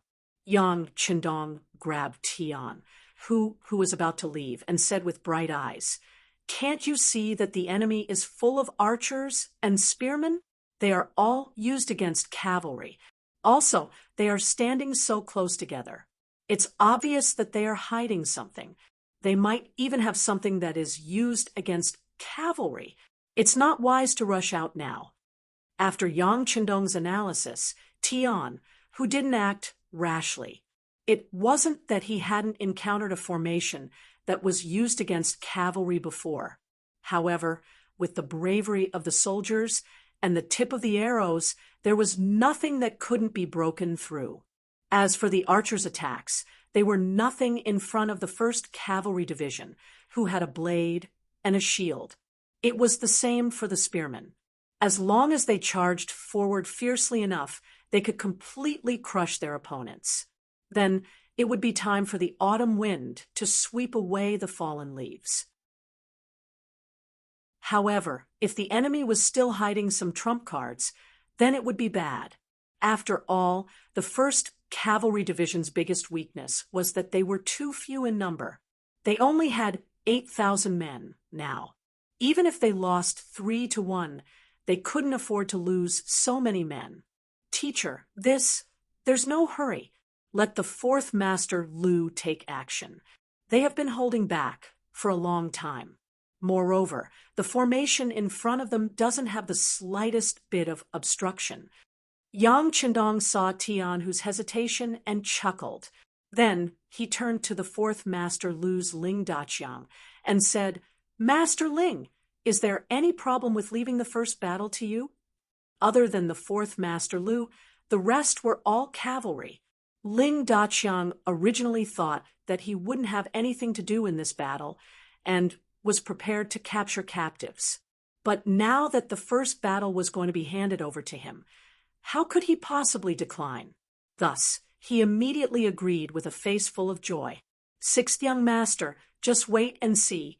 An opponent like this who doesn't even have the slightest bit of resistance is exactly like a meal on a plate for us 4th Master Lu." The spearmen were afraid that the enemy would hide. If there were any obstructions, then it would be depressing. But now, the enemy was on the open ground. They were no different from live targets. As for the archers and spearmen, how could any of them reach them? Good, then quickly go and prepare. Yang Qindong was also worried that Bai Shuang wouldn't be able to defend the city and would rush out first. If that was the case, then once the Ming army entered the Jian province left guard, it would take a lot more time and effort to capture him. This wasn't something that he wanted to see. After Ling Daqiang agreed, he went to prepare. The 4th Master Lu was originally part of the Cold Vanguard formation. It was an absolute elite force. After the order was given, the 4 regiments under it spread out and began to charge towards the 30,000 Ming army blocking the way. The 30,000 Ming army was currently gathered together out of boredom. The mission that Li Tong gave them was to stop any cavalry from the 5-star army that wanted to reinforce the Jian province left guard. However, seeing that their attacks were getting fiercer and fiercer, and that the city was about to be taken, there was still no sign of any reinforcements. Many of them began to slack off, thinking that no more enemies would appear. Chapter 1156. When the 4th Lu Division suddenly appeared in the distance and turned from a small black dot to a large black dot, it also attracted the attention of the soldiers.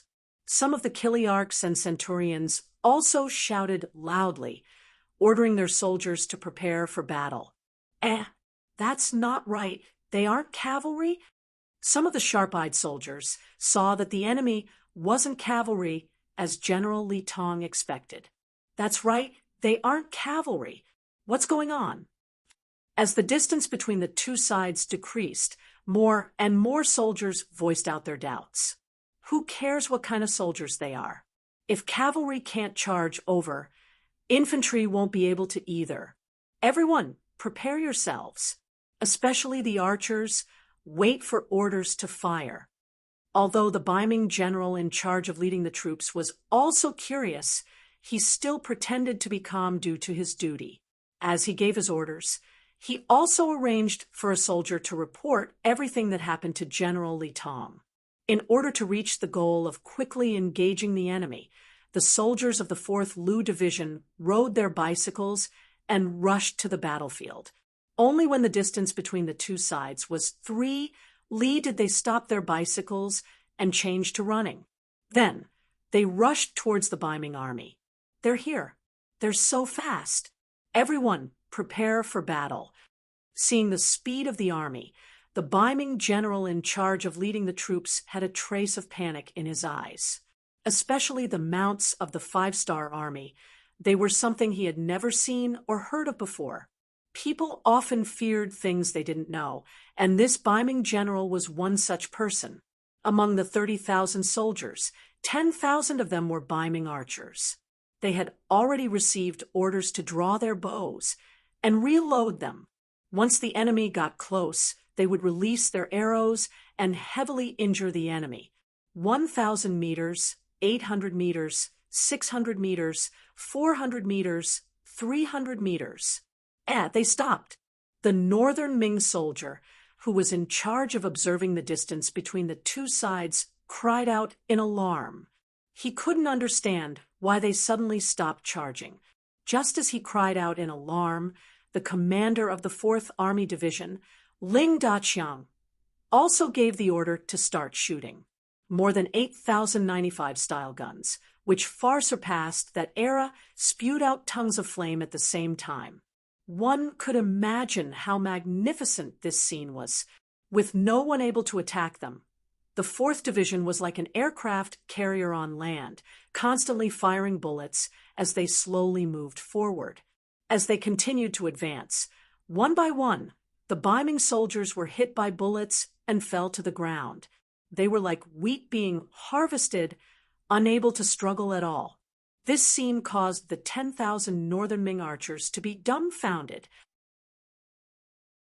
seeing their comrades fall to the ground one after another, and the arrows they shot were simply not enough to cover the distance. In other words, at this moment, they could only passively take a beating without the slightest ability to retaliate. The originally high morale of the soldiers quickly plummeted. No one knew who was the first to be afraid, as he threw down the bow in his hand and turned to flee. This action caused even more archers to abandon their bows and flee. When the situation began to spread, no matter how much the Ming general shouted, it was no longer of any use. Hold on. Where are the pikemen? If there are any deserters, kill them without mercy. Seeing that the battle formation was about to be destroyed, and it was caused by deserters, the Ming general's face burned with anger. After the pikemen received the order, although they were unwilling and did not want to attack their comrades, they could not disobey a military order. They had no choice but to stab forward with the pikes in their hands. In just a few flashes of pikes, more than 1,000 Ming army archers fell, and they finally managed to stop their retreat. Where are the sharpshooters? Do you see that Ming general on the horse? Shoot him down. Ling Daqiang was naturally overjoyed when he saw that the enemy's formation was in chaos after a wave of attacks. However, seeing that the situation was about to be stabilized, how could he be willing to give up? He scanned the surroundings with his binoculars and locked onto the Ming general. There was no lack of sharpshooters in the Cold Vanguard Army. They usually had good eyesight and were fed countless bullets. At this moment, when they heard their division commander's order, several sharpshooters searched for the Ming general on the horse. Soon after, they locked onto him, and the sound of gunfire rang out. Bullets whizzed out of the barrels and hit the Ming general's body. The Ming general was still shouting something, trying to turn the situation around. However, he felt a sharp pain in his chest. Then, another bullet hit him between the eyebrows.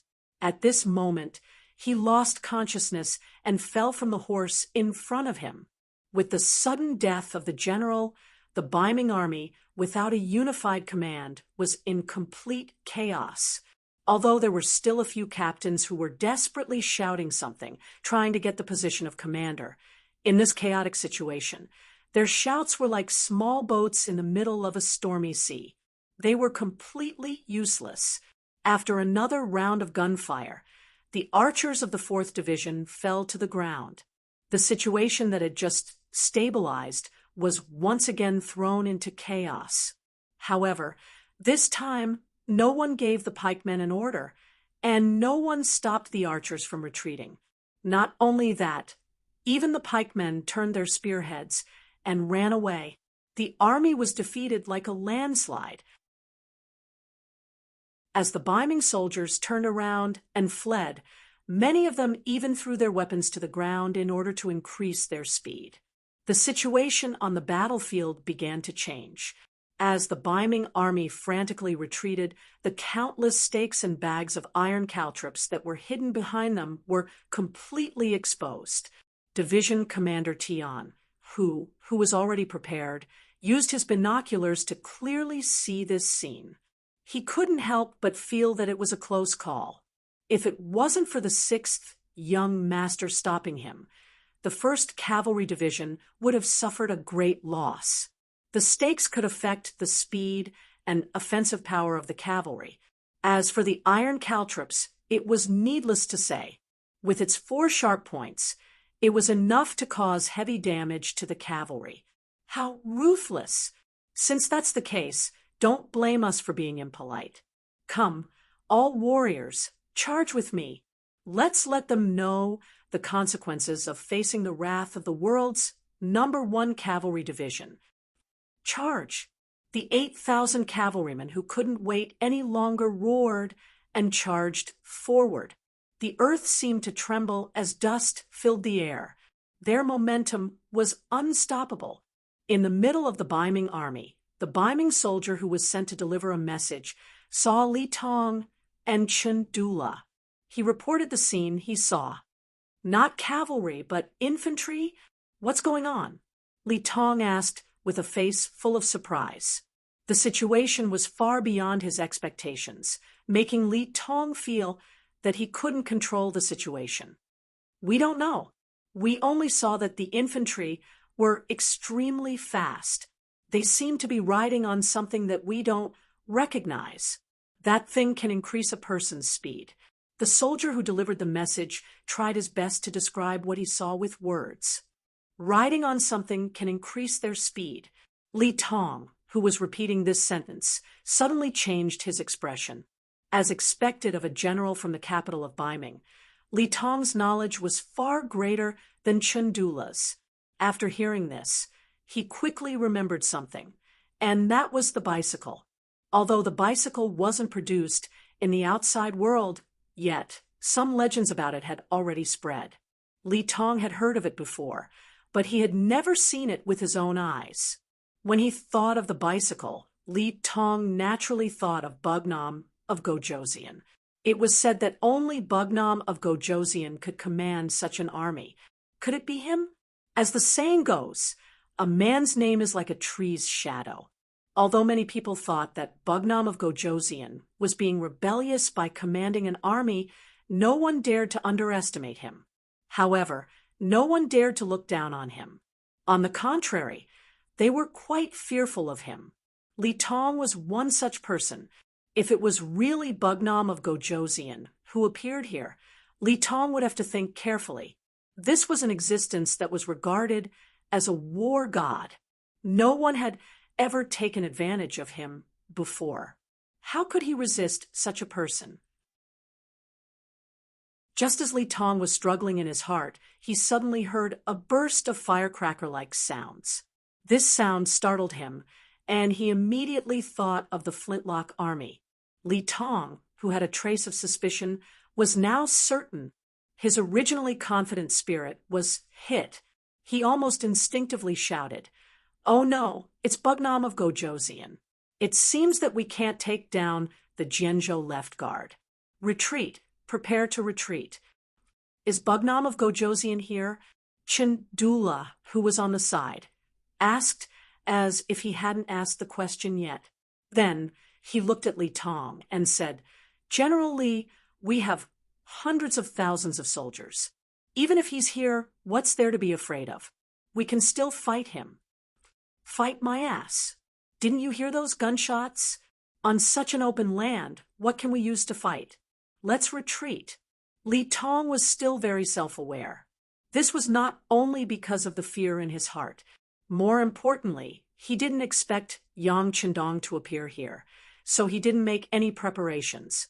Under such circumstances, it was obviously unfair to fight with him. As long as the army could be saved, there would be no need to worry about not having a chance to fight in the future. However, if the army was lost, there would be no chance for revenge. Li Tong was the commander. Naturally, no one dared to disobey his order to retreat. Although Chundula looked unwilling, he could only nod and agree in the end. Then, the Ming army that was attacking the city began to retreat step by step. The siege situation also changed because of this. The tower that was about to be breached slowly became quiet. What's going on? Tong Long was prepared to fight to the death with the enemy, but the change in front of him made him a little confused. Commander Bai Shuang, who was prepared to fight outside the city, seemed to have thought of something. He then listened carefully and vaguely heard gunshots. He immediately laughed and said, I know, it must be the teacher. Ha! Brothers, Bugnam of Gojoseon is here. It's time for us to fight back with all our strength." Chapter 1157. Bai Shuang had studied with Yang Qindong before, so he was quite familiar with the sounds of guns. Adding on the fact that the Ming army suddenly stopped attacking the city, he immediately thought of a certain possibility. When they heard that Bugnam of Gojoseon had arrived, the 2,400 cavalry soldiers all began to cheer loudly. From this, it could be seen just how high of a position Yang Qindong held in these soldiers' hearts was. Even Tong Long, who had never seen Yang Qindong before, became extremely excited. During this period of time, he had only heard about Bugnam of Gojoseon, and he was about to come out of his cocoon. Now that he could finally see his face, how could he not be excited? Let's go, charge out with his commander, and meet up with Bugnam of Gojoseon. Bai Shuang raised his two blades high, shouting loudly in excitement. Following the shout, the city gates opened from the inside, and 4,500 cavalry soldiers charged out like a whirlwind. Speaking of which, it was quite a coincidence. When Bai Shuang and the others charged out, it was precisely when the Ming army was retreating. The 20,000 Ming army that was originally arranged to deal with them had also just cleaned up their things and were retreating. Suddenly, intense battle cries sounded from behind them. When they turned around to take a look, their expressions immediately changed greatly. Li Tong, who had already left the large tent and was leading his soldiers to flee, also saw this scene. He sighed. These 5-star army cavalry were too cunning, actually charging out after he withdrew his defenses.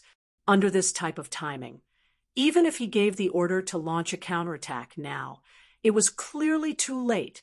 Retreat, retreat, retreat towards the 30,000 guards. Li Tong, who knew that the situation was already in his favor, didn't turn around, instead turning around and fleeing. Behind him was the vast and mighty Ming army. In front of them, who would be afraid of death? That was why at this moment they actually displayed their life's potential, each one running faster than the other.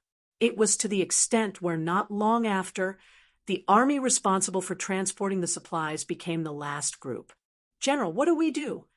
Seeing that there were already no more troops to protect him, the logistics officer in charge of transporting the supplies asked the leading general. Closing his eyes, the general knew that once the provisions were lost, he would be beheaded according to military discipline. But now that he didn't have the ability to protect these provisions, he simply shook his head and said, "Forget it, they were the ones who abandoned us. It's not that we didn't try our best. Tell the brothers, if you want to escape, then run. If you can't escape, then surrender and wait for the 5-star army to come and take over. Ah, if we go like this, General, we will die.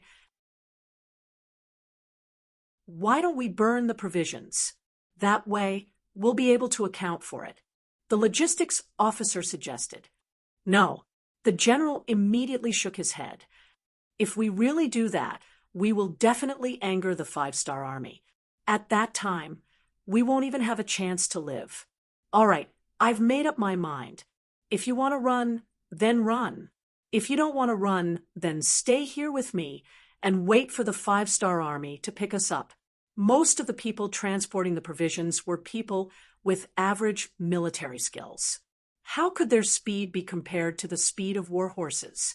Most of them stayed behind. Only a small number of them ran away with the mentality of a fluke. After a stick of incense's time, Commander Bai Shuang brought the cavalry over. Along the way, who knew how many of the Ming army were killed and how many were captured? When he arrived in front of the transport team and saw that this team of thousands of people was actually waiting for him, he was very curious and came over on his horse. Surrendered General Zhao Xing greets the general. A general wearing a Kiliarka's armor half knelt in front of Bai Shuang. "General Zhao, why didn't you all escape? At the very least, you can burn the provisions. That way, even if you escape, you can account for it to your superiors, right?" Bai Shuang asked with a trace of suspicion. The situation was so abnormal that he had to be careful in case the other party was pretending to surrender. "We can't burn them." Zhao Xing shook his head and said, "With these provisions, countless people can eat and many people can survive. If we burn them, then the only ones who will suffer will be the soldiers and civilians who have no food to eat. Zhao Xing can't do something that would incur the wrath of the heavens and people just to avoid a punishment. Oh, who would have thought that a mere chiliarch in charge of escorting grain would have such knowledge?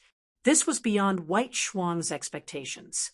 He carefully sized up Zhao Xing's appearance again and memorized it in his heart. Then he took out a token from his bosom and said, "This is my position token. Take this back to Jian Province's left guard city. If anyone asks you about the provisions, you can show this token. Do you have any questions?" After taking the token, Zhao Xing nodded solemnly. "General Bai, don't worry. I know what to do." "Good. We still have to chase after the enemy. You can go about your business." After he finished speaking, Bai Shuang spurred his horse and continued to chase after the Ming army. He didn't turn back to look at Zhao Xing, as if nothing had happened. When the group was far away, Tong Long, who was following in the group, asked Bai Shuang with a puzzled expression, "Commander, do you really believe that Zhao Xing won't escape and will deliver the provisions to the city?" "I'll take a gamble. Also, teacher is here. This area will belong to the 5-star army. He won't be able to escape even if he wants to." Bai Shuang chuckled and continued to spur his horse forward. He did have the intention to test Zhao Xing. If this person really delivered the provisions to Jian Province's left guard city, Then he would report this matter to Yang Chendong. This person might be a talent. On the other hand, if this person escaped, then he would also report this matter to Yang Chendong. Anyone who dared to deceive the five-star army should be prepared for revenge. This was just a small interlude. It wouldn't affect the overall situation. Bai Shuang led thousands of cavalry and chased after them. Although they didn't catch up with Li Tong and Chun Dula, they still caught up with many of the Bai Ming army that had fallen behind. In the end, they brought back 5,000 captives. In this battle, the Bai Ming army retreated without a fight. They lost a total of 40,000 men. 7,000 of them died in battle. The rest were all captives. When Bai Shuang brought the 5,000 captives back to the Jian province's left guard city, Yang Chendong had already entered the city and was listening to reports from all sides. When Bai Shuang and Tong Long appeared in the main hall of the residence, Yang Chendong's loud laughter rang out. Bai Shuang, it has been hard on you this time. You deserve the most credit for being able to destroy the enemy. Teacher Xia, this is what Bai Shuang should do. By the way, teacher, this person is Tong Long. He made a great contribution by defeating the Jian province's left guard city without shedding a drop of blood. Bai Shuang took this opportunity to recommend Tong Long. This was the first time Tong Long met Yang Chendong. Although he was older, for some reason, when he saw Yang Chendong, he was shocked by the powerful aura emitted by him. He couldn't help but kneel on the ground. This general, Tong Long, greets Bugnam of Gojoseon. May you live 1,000 years. Ha, there's no need for that. We can talk casually. Yang Chendong chuckled. Then he sized up Tong Long. He found that this person was not only handsome, but also extraordinary. He was very happy. After considering that the other party had made a great contribution, he said, Tong Long, this king wants to establish a reinforced cavalry regiment of Liaodong. How about you be the first commander? By the way, this is a cavalry unit of 5,000 people. Do you have the confidence to lead them well? Tong Long had just been promoted to battalion commander. It was only because of the war situation that he was able to lead 2,500 men. Once the situation returned to normal, he could only lead 400 men. Now that the number had suddenly increased by more than 10 times, how could he not be excited and grateful? What are you waiting for? Quickly thank Bugnam of Gojoseon. Seeing that Tong Long was a little dumbfounded, Bai Shuang immediately reminded him. Oh, this subordinate thanks Bugnam of Gojoseon for promoting me. I will definitely be a good commander and create a strong army. I will not disappoint Bugnam of Gojoseon. Ha, good. Yang Chendong nodded in satisfaction. Bai Ming has the Liaodong Iron Cavalry. My 5-star army also has a Liaodong cavalry regiment. When the time comes, we will see who is more powerful. Right now, this unit is still lacking some core strength. Do you have any talents that you can recommend? Yang Chendong asked with a smile. A cavalry unit of 5,000 people was only a regiment. It could be seen how much importance Yang Chendong placed on this unit. If this kind of unit was only given to Tong Long, no one would be at ease. The others had to be personally appointed by Yang Chendong in order to ensure the loyalty of the unit. Everyone was clear about this point. Immediately, everyone suggested some candidates. Soon, there were suitable candidates for the 12 battalion commanders of the Liaodong Iron Cavalry Regiment. Next was the vice commander. Regarding this problem, no one had any good opinions. First, we have to look at the responsibilities of the vice commander. According to the rules of the 5-star army, the vice commander was to assist the commander in managing the entire unit. Only when the commander was not around would the vice commander have the right to make decisions. Normally, the vice commander would be in charge of logistics. Only with good service would the unit be able to win more battles. Considering that the Liaodong Cavalry Regiment was a reinforced unit, there would be many difficult missions in the future. This vice commander would not only be able to manage logistics, it would be best if he could also fight well. This kind of talent was naturally hard to find. Everyone looked at each other and couldn't find a suitable candidate. Although there were vice commanders in each division, no one wanted to recommend their vice commander. After all, wasn't a promotion, it was just a transfer. Looking at the current Liaodong Iron Cavalry Regiment, it was likely that the vice commander wouldn't even be considered a transfer. No one had a good candidate. Yang Qindong asked with a calm expression, "What? Is no one willing to give up?" Seeing that Yang Qindong seemed to be a little unhappy, everyone was a little anxious at the moment. They were wondering if they should recommend someone from their own army's deputy commander. But before they could say anything, Commander Bai Shuang suddenly thought of someone and said, "Teacher, I have a suitable candidate. It's just that I don't know much about him. Why do I need teacher to look at him?" You're tuning in to the Mystic Fist YouTube channel. Don't forget to subscribe and join us on this journey to catch the most captivating stories.